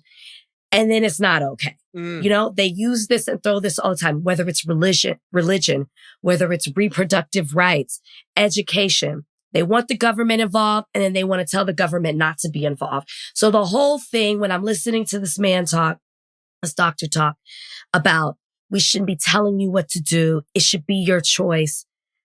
But then you do that in other areas. So the hypocrisy is just reigning through here. But this is scary. This is so scary. And I'm saying this is the person who's sick right now. It's like the longer this goes on, because we know that there have been anti-vax people for a while. That's nothing new. But there was this increase of it with COVID. And even I was reading this article and the research shows the majority of the people do not want this to happen. Republicans as well. Republicans were big on anti-COVID, but not all Republicans, majority of Republicans support anti-vaccine mandate. And for various reasons. We saw what happened in Texas. We've seen an uptick of diseases that have not been around for decades and decades are back. We're going to kill herd immunity the longer we keep doing this. This is wrong. When questioned about this by Jake Tapper, they talked about that they didn't do the research of the long-term effects of this. It's just so bad. And you're doing it for claps and cheers and to satisfy a certain audience and not really at the end of the day, protecting the children, which we talked about on the last podcast. We want to talk about going into Chicago and all these other cities. But what about protecting children in school? You want to talk about protecting children from predators, but you don't want to protect children's health. It's just, it's sick. So just so everybody's clear here, he's not talking about the COVID vaccine. Right. So it's very important for people to know that. People are talking about vaccine mandates. We've had conversations about vaccine mandates. We've had conversations about the COVID vaccine. Yes, he's talking about all vaccines. It's not. But there were vaccine mandates then that people got all up in arms about. I'll say two things. One, about the way the COVID vaccine has shaped this entire debate. And then two, about vaccines themselves. I'm going to restate some things we've stated here a couple of years ago. COVID was a novel disease, a novel virus. We were learning about COVID on the go. And so if we were learning about COVID on the go, we were also learning about the COVID vaccine on the go. So there might have been things that were said about the COVID vaccine, about its ability to slow transmission of the COVID, or some of the other things about it that might have turned out after we had enough information not to have been true. There were other things regarding COVID that we thought, then we looked at, then we didn't think after we looked at some things. Masking, all kinds of stuff. if there's any robust discussion about the COVID and the response to COVID, the question should be about science and not about politics. And the reason why we need to have those discussions in a full-throated way is because people need to be able to understand what the expectations should be if you're dealing with a novel virus that we've never seen before. That's about best practices. No one can give you certainty on something that we don't know very much about. We can only use diseases that are like it, situations that are like it, past pandemics and other things, and technologies that we've been working on to address it, right? That's all you can do. And if it turns out that you were wrong, or that you were off, or that you said this amount of time when it's really this amount of time, if you said it was this amount of feet when it's actually this amount of feet, or this, everybody should be able to be honest about that. And the public should understand, or I would hope that the public would understand, that scientists and doctors were doing their best to keep people alive. Okay, I'll just say that. Now, being that this is not specifically about the COVID vaccine, but it's certainly been injected with steroids because of a lot of the hysteria surrounding the COVID vaccine. Rachel, I'm going to ask you a question. This is a question for Rachel. From 1900 to 1977, how many people do you think died from smallpox?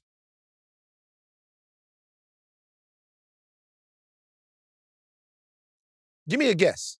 From 1900 to 1977, how many people do you think died of smallpox? 3 million. 300 million people. Low-end estimate, between 300 million 1 million. and 500 million people, human being people, Oh my God. died of smallpox between 1900 and 1977. Smallpox was eradicated 1980. Okay. In 1900 alone, it's estimated, got it right here, that about 5 million people died of smallpox. 5 million people died of smallpox. 1900. Between 1900 and 1910, it's pretty deadly, smallpox. Vaccination was around. Vaccination became more widespread. What year was that? And then smallpox was essentially eradicated. Smallpox is the disease that vaccination was invented around. I'll go back to a very brief history lesson real quick. Edward Jenner, the father of vaccination, the father of immunology, Edward Jenner, he was variolated as a child. Variolation is a process by which a part of a disease, little scab of disease, little piece of pus from smallpox wound, is introduced to someone at an early age, and then they develop an immunity to it, right? They develop an immunity to it over time. Who invented that? Africans and Indians. Africans, people that were in Africa figuring out how to live with the land that they had there. Go, hey, this disease is ravaging people, but once you catch it and you survive it, then it's not as deadly to you. Variolation was not perfect. Sometimes you get the disease and it kill you. Sometimes you get the disease and you get really sick and it fuck you up. But Edward Jenner saw that. He saw that the variolation that he had gotten from African peoples, from Indian peoples, they even had something called insufflation, that in the past, they would take the scabs from the diseases, this was more in Asia, and they would smoke them. Give yourself some immunity. It's called insufflation. Edward Jenner took that and then he goes, okay, you can use that. You can take that technology, that cultural scientific technology. He said, cowpox is not as deadly as smallpox, so I'll take cowpox, use cowpox pus to variolate milkmaids. Then we variolate the milkmaids. Do the milkmaids then get smallpox? They did not. One breakthrough after another breakthrough after another breakthrough, and then you have a vaccine for smallpox. Vaca means cow. Vaca comes from the term cow, vaca, cow, vaca, cow. The reason why that matters is because vaccinating people using what exists in nature to protect people has been around for thousands and thousands of years. What the Western world did was build on a cultural, natural technology that has existed for thousands of years. They then synthesized it and they made it so that everybody could get it, and they eradicated the disease. This is fundamental to the evolution of humanity, being able to figure out how to kill these diseases and how to get them out of our societies. It's a part of who we are. We've been doing it before medical science was to the point to where you could mass produce a vaccine and literally destroy a disease. Because if not, smallpox would still be killing people today. Even maybe more so because we are so much closer to one another than what it is that we used to be. There's an interesting thing about that story that I just told. The interesting thing about that story is how it directly involves African people and people who are non-European. You have a European man, Edward Jenner, who is the one that takes a process and then makes that process available to everyone else, synthesizes the process, adds some science that he has access to because of the technology that the Western world had, and combines it with the human and cultural science that already existed, homeopathic medicine, and then creates something that's for us all. That is the way the world works when the world is concerned about saving people's lives, about your kids not having measles, about your kids not having mumps, about your kids not dealing with all of the really serious side effects that can come along with some of these diseases that we've essentially figured out. And there's a group of people who want to undo that for no fucking reason. There's no reason. None. It is completely political. It is anti-humanist. Yeah. It is a farce. They're leveraging all of this to make a political issue out of keeping your kids from itching. And more than that, they leverage the cultural fear that Black people have of some of the scientific institutions in America that have failed us, and they turn that around and make that, which is very well placed, a very well placed fear and distrust, make that into a reason that we have some of the highest levels of skepticism, when really it was our ancestors that actually invented the vaccine. They invented the way that you lower the chances that smallpox kills you. They set the blueprint and built the structure for this disease to be eradicated. And now I'm watching a Black man stand up and be used as a puppet in front of a group of people to do something that's going to make kids sick, that is going to make children sick. They don't care if your kids die. They just don't. This is absurd and preposterous, and it's anti-human.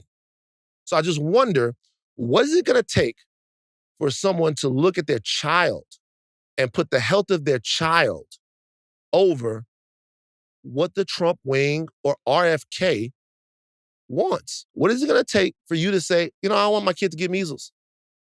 There's no reason for my kids to get measles. I want my kids to get mumps. I don't want my kids to get others. I don't want, do you want, how far does it go? Tetanus shot. Is that okay? What's the deal here? What's the thing here? All of this stuff is stuff that we figured out. And then you forget that you figured it out.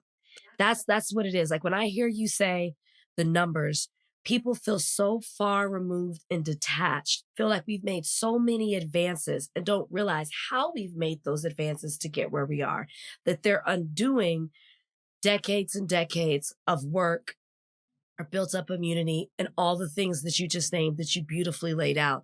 It's also interesting because for the politicians, like the man standing up there, I'm not actually sure his personal life or situation, but like an RFK Jr., you don't have your kids are grown. You don't have kids in school. You're making these decisions where You're totally separated from the school system when it comes to that.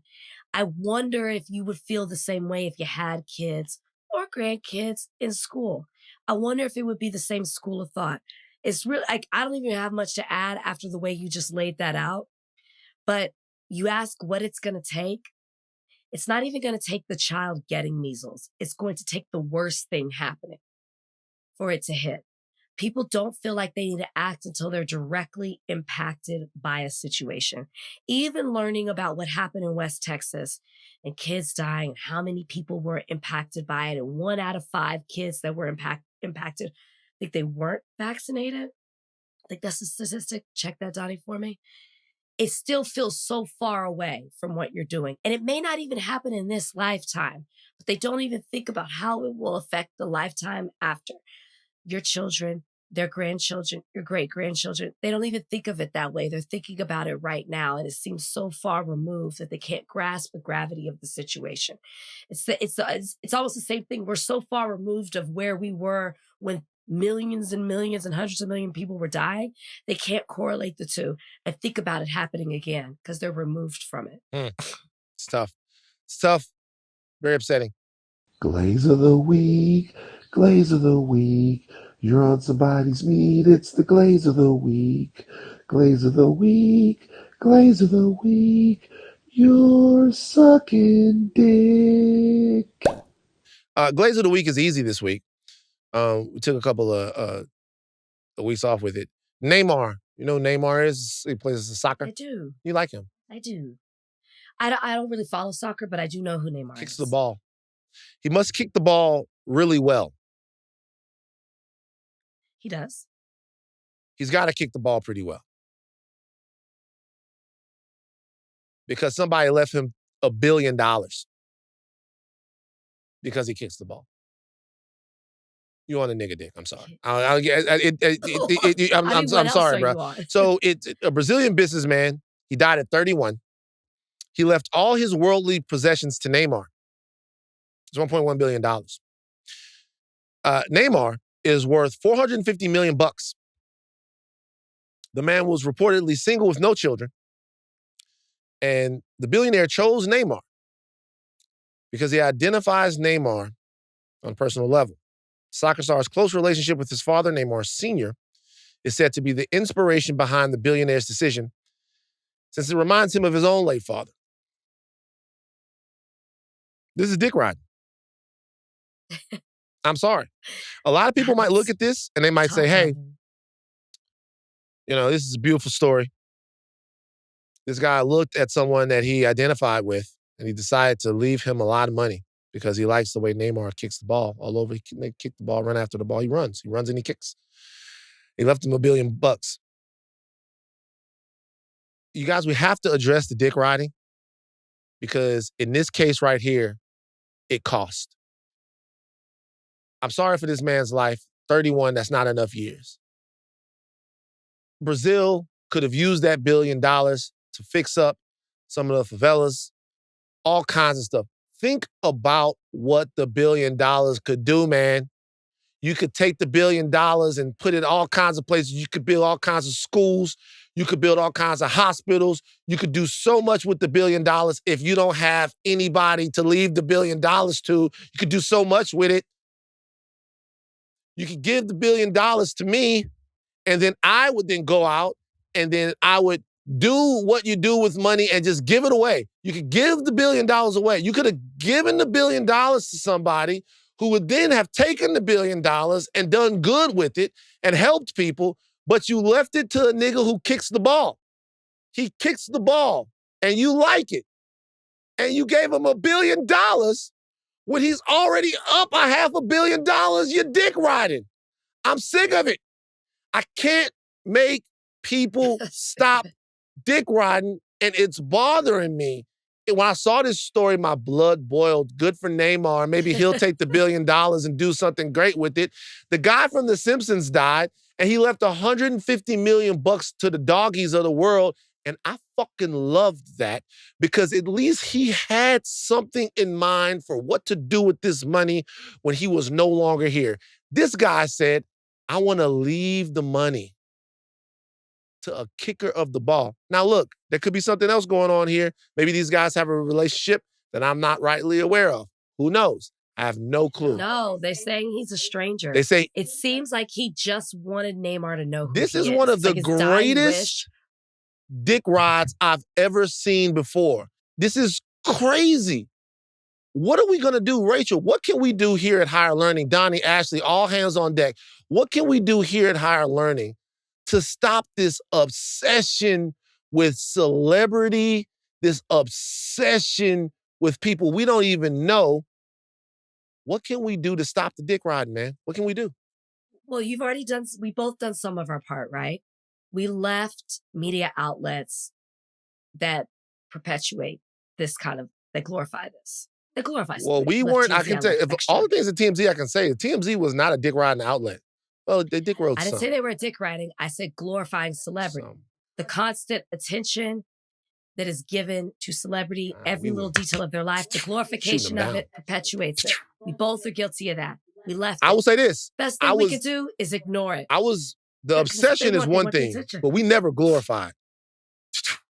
We had it. Never glorified. We had the.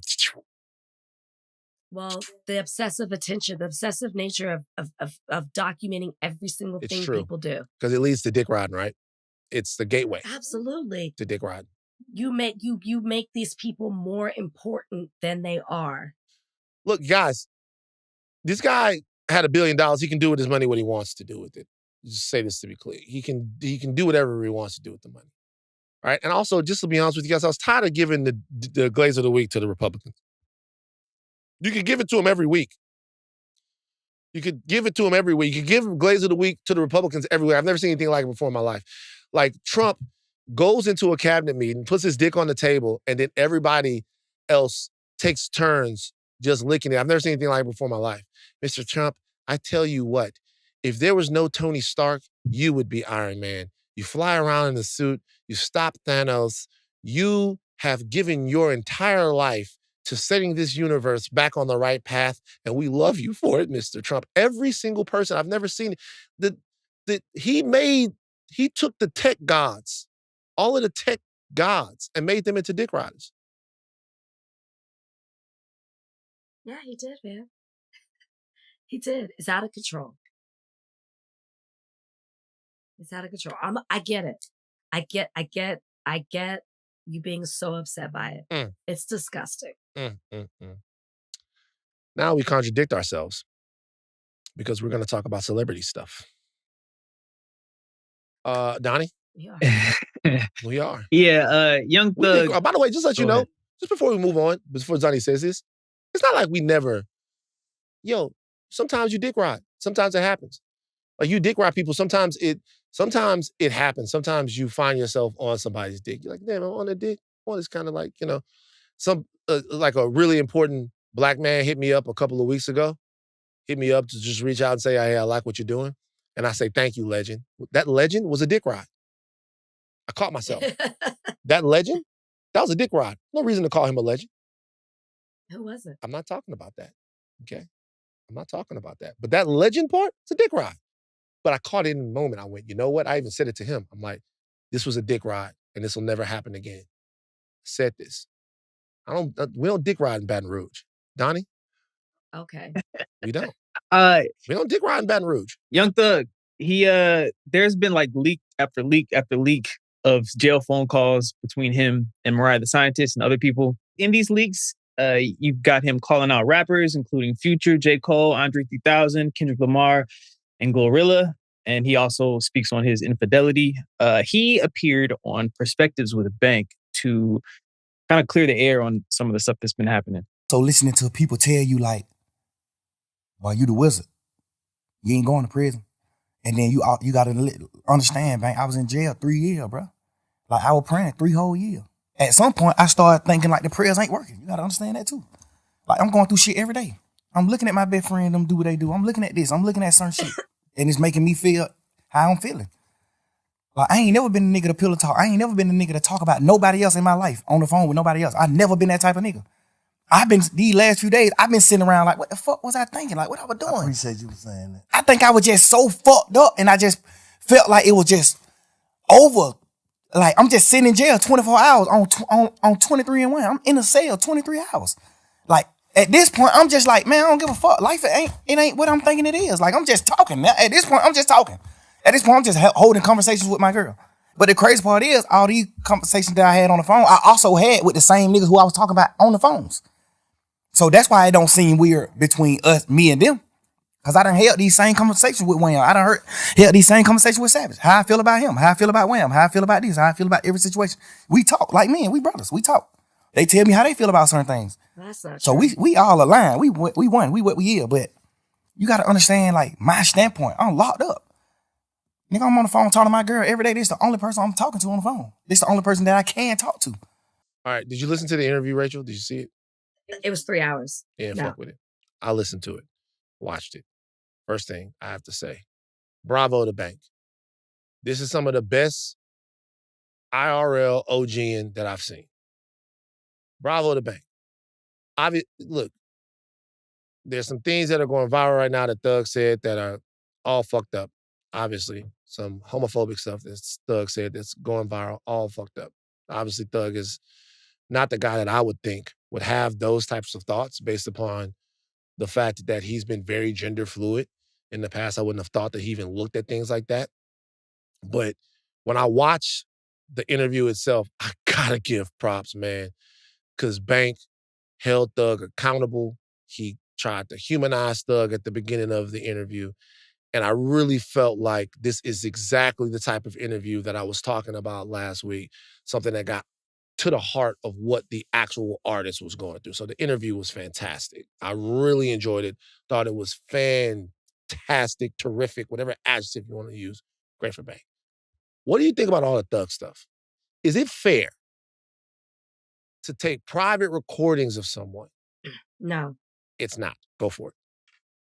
No, I just don't think. I saw Mariah talking about this. We haven't heard from her with this, but there was when something else was leaked before and she was talking and she was just like, it felt like she felt exploited was the word that she used. And I just sat there thinking, like, they're having these intimate conversations. Because he is lying there. Mariah was not the only girl he was talking to. Then he was talking to other people. So in that clip we played, that's not all true.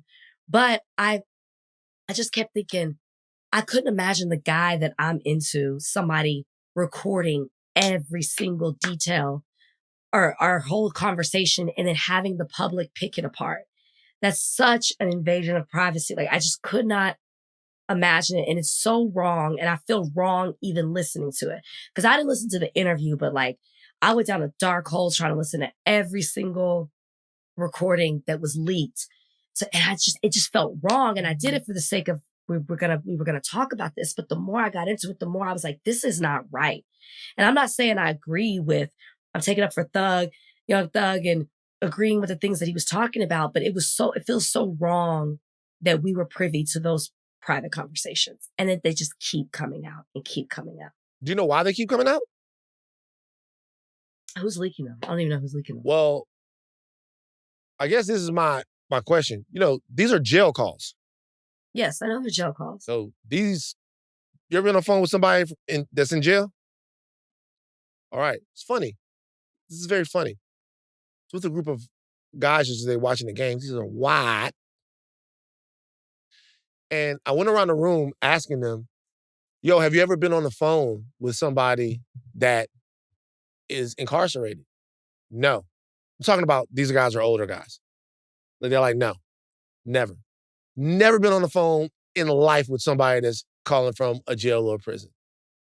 And they're like, how many times have you been on the phone with somebody? Like, a lot. Like, when I was a kid, when I was a teenager, when I was a young man or older, a lot. But those calls are recorded, and they let you know that the calls are recorded. Like, like when you are on the phone, the thing says two things. One, how much time you got left, right, on the phone. And then two, the fact that these calls are being recorded. They're telling you that the calls are being recorded.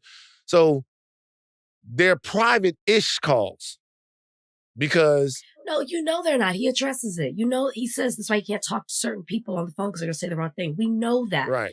But they don't get, but the way we are getting them, it feels wrong. Of course they're recorded. We know that. Right. So all I'm saying is, does it change?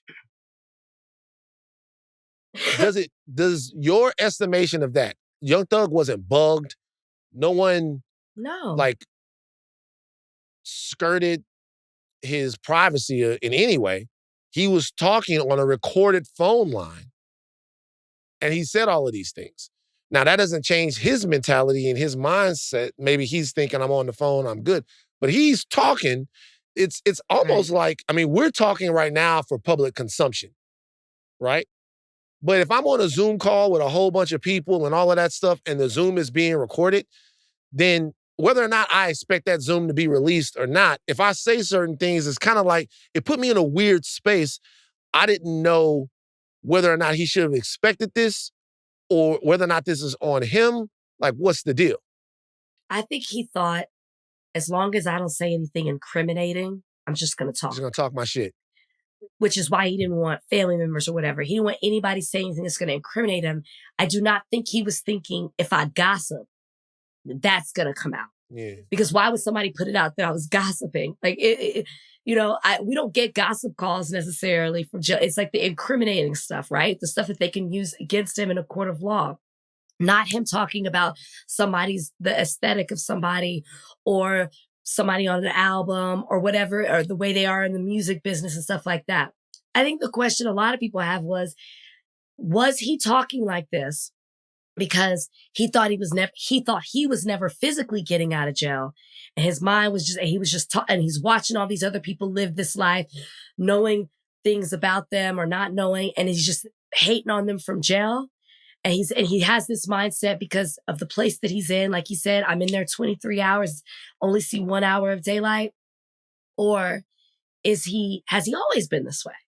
Chatty Patty. Now, Like a Chatty Patty? Chatty Patty. The reason I think he's always been a little bit chatty is because I feel like if I was listening to my man talk like this for the first time about all these people, I feel like I would have been like, and granted, maybe we aren't getting this part of the phone call. I would have been like, I ain't never heard you really talk like this before. But like, damn, you sure are. Chatting it up. I wouldn't just be like going along with it. Like I really would be like, are you okay? Because I'm not used to, you sounding different. I'm not used to hearing you be like this. I think he probably was pillow talking with his girl about some of these same things before. With everyone. So you think before this? Before this, he was probably, it's funny because with all of this audio that came out, there was also audio of Thug, his interrogation from, you remember when they shot up Lil Wayne's tour bus? Remember when the tour bus got shot up? Yeah, I remember that. And so they released some interrogation video or audio, should I say, from Young Thug around that point, and people accused Thug of snitching. They accused him of snitching because he talked a little bit about, I mean, if you go back and listen to it, he gives the cop his phone number at the end of it. He gives the police his phone number at the end of it. He says in his bank interview that he was flirting with the police or trying to twist the police head around. He also says, he insinuates in this interrogation audio that it wasn't, if they think that it was so-and-so, his friend who shot up Wayne's tour bus, that it wouldn't have been his friend. Everybody knows that the beef is with Wayne and Birdman. And people looked at that as Thug snitching. They said, he was snitching. But it might just be that Thug is very chatty. Is that he wasn't really trying to tell on no one, but he's chatty as shit, chatting it up. And then these jail calls were an example of the fact that this nigga loves to chat the issues and chat the hot topics. If you heard your name on one of these jail calls, though, if you heard, that goddamn Rachel Lindsay, man, that goddamn, get out the way now, that goddamn Rachel Lindsay got a big ass forehead now. She all right? Watch out. She like, watch out. Watch out. Watch out. Watch out, that goddamn Rachel Lindsay. I seen her on that Bachelor shit. They playing that Bachelor shit. She all right now. Watch out now. She all right. Watch out. Do the laugh. Watch out. I can't do the laugh. What's the laugh? How the laugh? How the laugh I go? can't, of course. Yeah, like, watch out. That goddamn Rachel Lindsay. If you heard him talking shit about you like that, would you feel played? I would be like, this is what he really thinks. Exactly. That's what I'm saying. So if you were Metro Boomin or whomever, because he literally, if Thug did not mention your name, you ain't shit. So that's how we know who is on in Atlanta right now. Because if Thug didn't mention you, then you ain't shit. Because there's literally tape on everyone about him saying something. Would you take this as this is the way he really feels, or would you take this like, I want to hear from Donnie too. Would you take this like this is how he really feels, or would you take this as this nigga's fucked up, he in jail, his whole life might be gone by the wayside, he just talking shit? So my therapist said something to me when I was going through the divorce, and I would talk about the behavior of my ex and how, you know, like, question things like, was he always this way? Or, you know, like the way I was versus the way that he was. And I'm paraphrasing, but he said something to me about like, well, no, Rachel, you would never do it because it's not in you, right? I would never behave or do some of the certain things that my ex was doing because it's just not my character, right? So I apply that same logic to Young Thug here.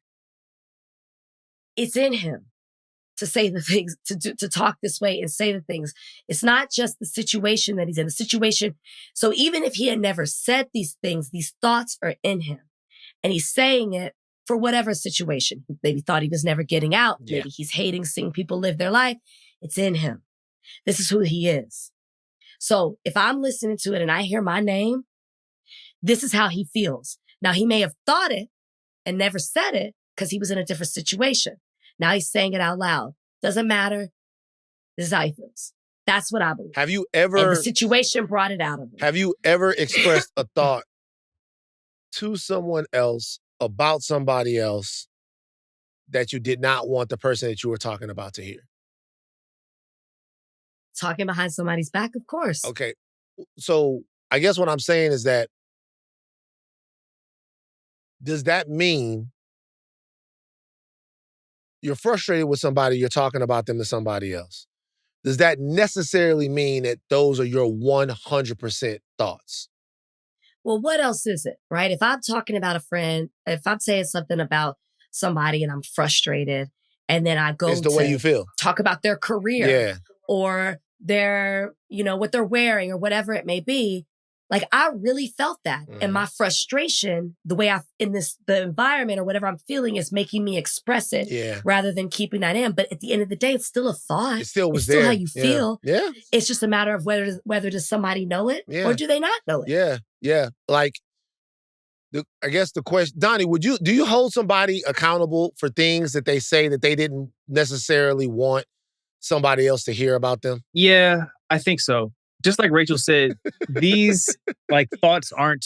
They're not like blatant. He's not lying. He's just maybe didn't want them to know that he felt these things. But the fact that he felt these things or thought these things, I think is a truth. Maybe that he's uncomfortable with being public, which is a thing that I also get as human. Yeah. Yeah. A lot of stuff. So in the Bank interview, he talks about the fact that he squashed a lot of beefs in Atlanta, and all of the rappers in Atlanta were all, because there's a larger sort of Atlanta hip hop thing. All the rappers in Atlanta were pretty good. I mean, obviously Thug and Lucci had their whole thing that turned violent, but all the Atlanta rappers were pretty good, man. I learned about Gunna through Thug. I learned about 21 Savage through Metro Boomin, who's not a rapper, but obviously a huge producer that's from St. Louis that now is in Atlanta. All of these guys were showing up on each other's stuff, and it didn't seem like they took each other out the way the rappers in like New York would. A new rapper would pop up in New York, and then it seemed like it was a gauntlet because the battle culture kind of comes from there, so whatever. But in Atlanta, everybody kind of worked together. The ecosystem was good, and that meant that you got all of these crazy records with everybody on them. Obviously, they didn't all love each other, and there were beefs.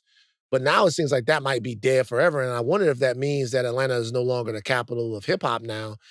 Maybe it's not even right now because, you know, things are a little bit more quiet than it used to be because Shit, Thug came out and fucking dissed everyone. This was the biggest, these Thug calls are the biggest diss record ever. He dissed everybody about everything.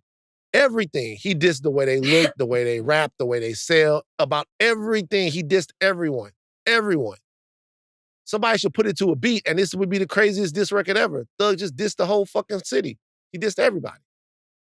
Anyway, everybody. Stuff. All right, oh. And disrespected his girl in the process. Disrespected his girl in the process and let the whole world know. See? This is the holding it down when somebody's in jail. It doubles. I've seen it on both sides. I've actually seen this a couple of times. I've seen men that their girls have gone to jail and they've held it down. They've held it down. The girl get out.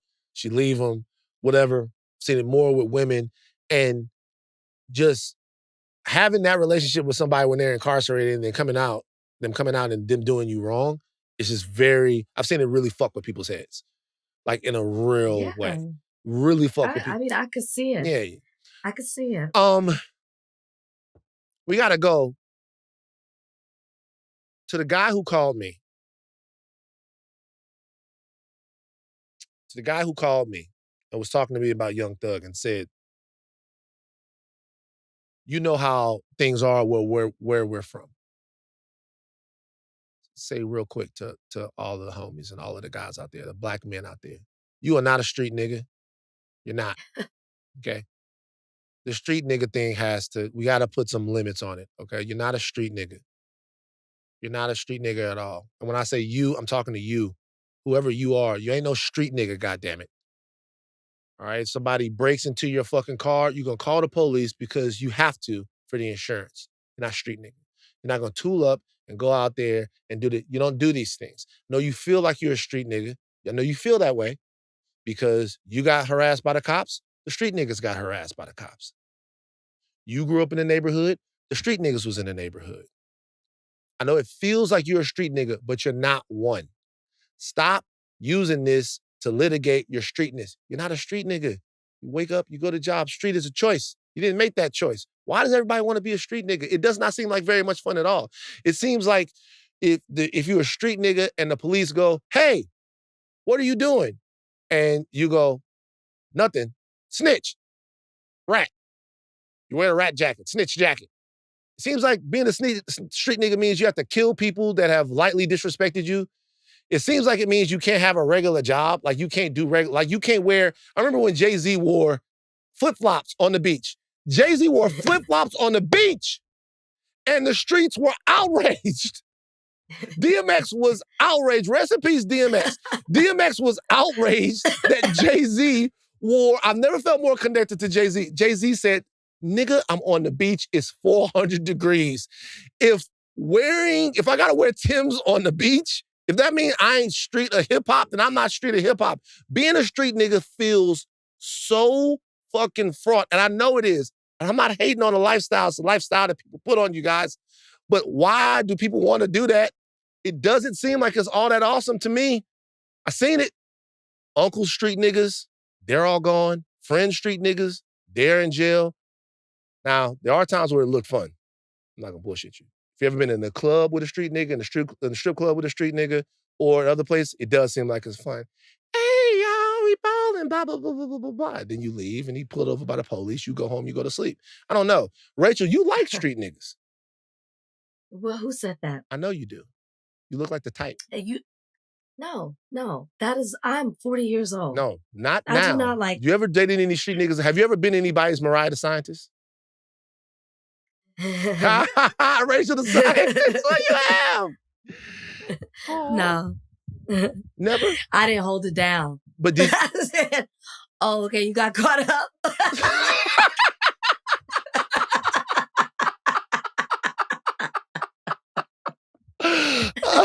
oh shit. See it 3 years. You 3 years. You got some time? Oh, that's too bad. Man. Don't call here again though, okay? Yeah, because I don't know who's listening on the phone. But I did not hold it down. You're not holding it down for the streets. Oh, you going back? I thought you got your life together. You going back? I'm not okay. Nah, we can't. Nah, you ain't got nothing on. I'm putting money on people's books these days. Like right now, I'm putting money on people's books. I mean, people will probably guess whose money I'm putting there on people's books for. But like right now, I'm putting money on people's books. I'm still putting money on people's books right now, I'm 45 years old. There's nothing about the streets. Look, the streets, it's not for everybody. Stop acting like you a street nigga. Just listen to the fucking rap music and go to work. Stop with this. Just listen to the rap. Right. Listen to be it when you singing along to the song. Yeah, just like listen to the rap music and go to work. Take your ass to work. Come home. Go to the Saints game. Go to sleep. You're not a street nigga, man. This is not your world. Okay? Anyway, we out. Robust show. Thank you to Nina Westbrook. Thank you to Donnie. Thank you. Thank you to make sure y'all Ashleigh. check the Nebbi app. Yes, thank you, Donnie. Like, subscribe to the podcast on YouTube. On Spotify. Please subscribe to a podcast, YouTube, Spotify. Before we go, I will say this. I was thinking about taking Nina up on her 2-on-2 thing. Oh, love it. Yeah, but I'm not gonna do it. Why? Because I know what's gonna happen. We're doing it. We're not gonna do it. Because all that matters, I'm too big for you guys. It's not gonna work. It's not gonna it would not be very competitive. No, match my energy. I'm too big for you guys to say. But match my energy. All that's gonna happen but you got a bum foot. What's gonna happen is I'm gonna end up having to play Russell Westbrook. And then that's gonna take the rest of my soul. I mean, that's gonna be the end. That's gonna take the rest of my soul. Don't play about Nina. It's just like he do. I've seen it. That's not. I couldn't do that because I'm gonna get on there. I'm gonna put somebody in the post. I'm gonna shoot the baby hook. It's gonna be easy work. And then all of a sudden, I'm gonna hear boom, boom, boom. Don't go nowhere yet, nigga. Because what's gonna happen is he's gonna come watch the game. He's gonna come watch the game. And then you're gonna be showing out because you're gonna be thinking, man, I gotta show Russ what I can do. Right. And then you're gonna go too far. Yeah. And then it's gonna be him, and he gonna put like a 3-year-old kid with him or something like that, and the kid just gonna throw lobs and just fuck over me and Ryan or something like that. So I can't do that. I can't. It's not gonna work for me. Oh, you said Ryan? Is that who you? Because Ryan is who I would pick. Okay, Ryan. And me and Ryan, there's no world this. where me and Ryan are losing to you and Nina. It's not. I like this. I like this matchup. Yeah, there's no world where that's gonna happen. Ryan would do it. Ryan would definitely do it, and Ryan would play way too hard because he's too competitive. So there's no world where that would happen. But anyway, all right. Take Think Caps off, but do not stop learning. I'm Van Lathan Jr. Please take your vaccines. I'm Rachel Lynn Lindsay. Bye, guys.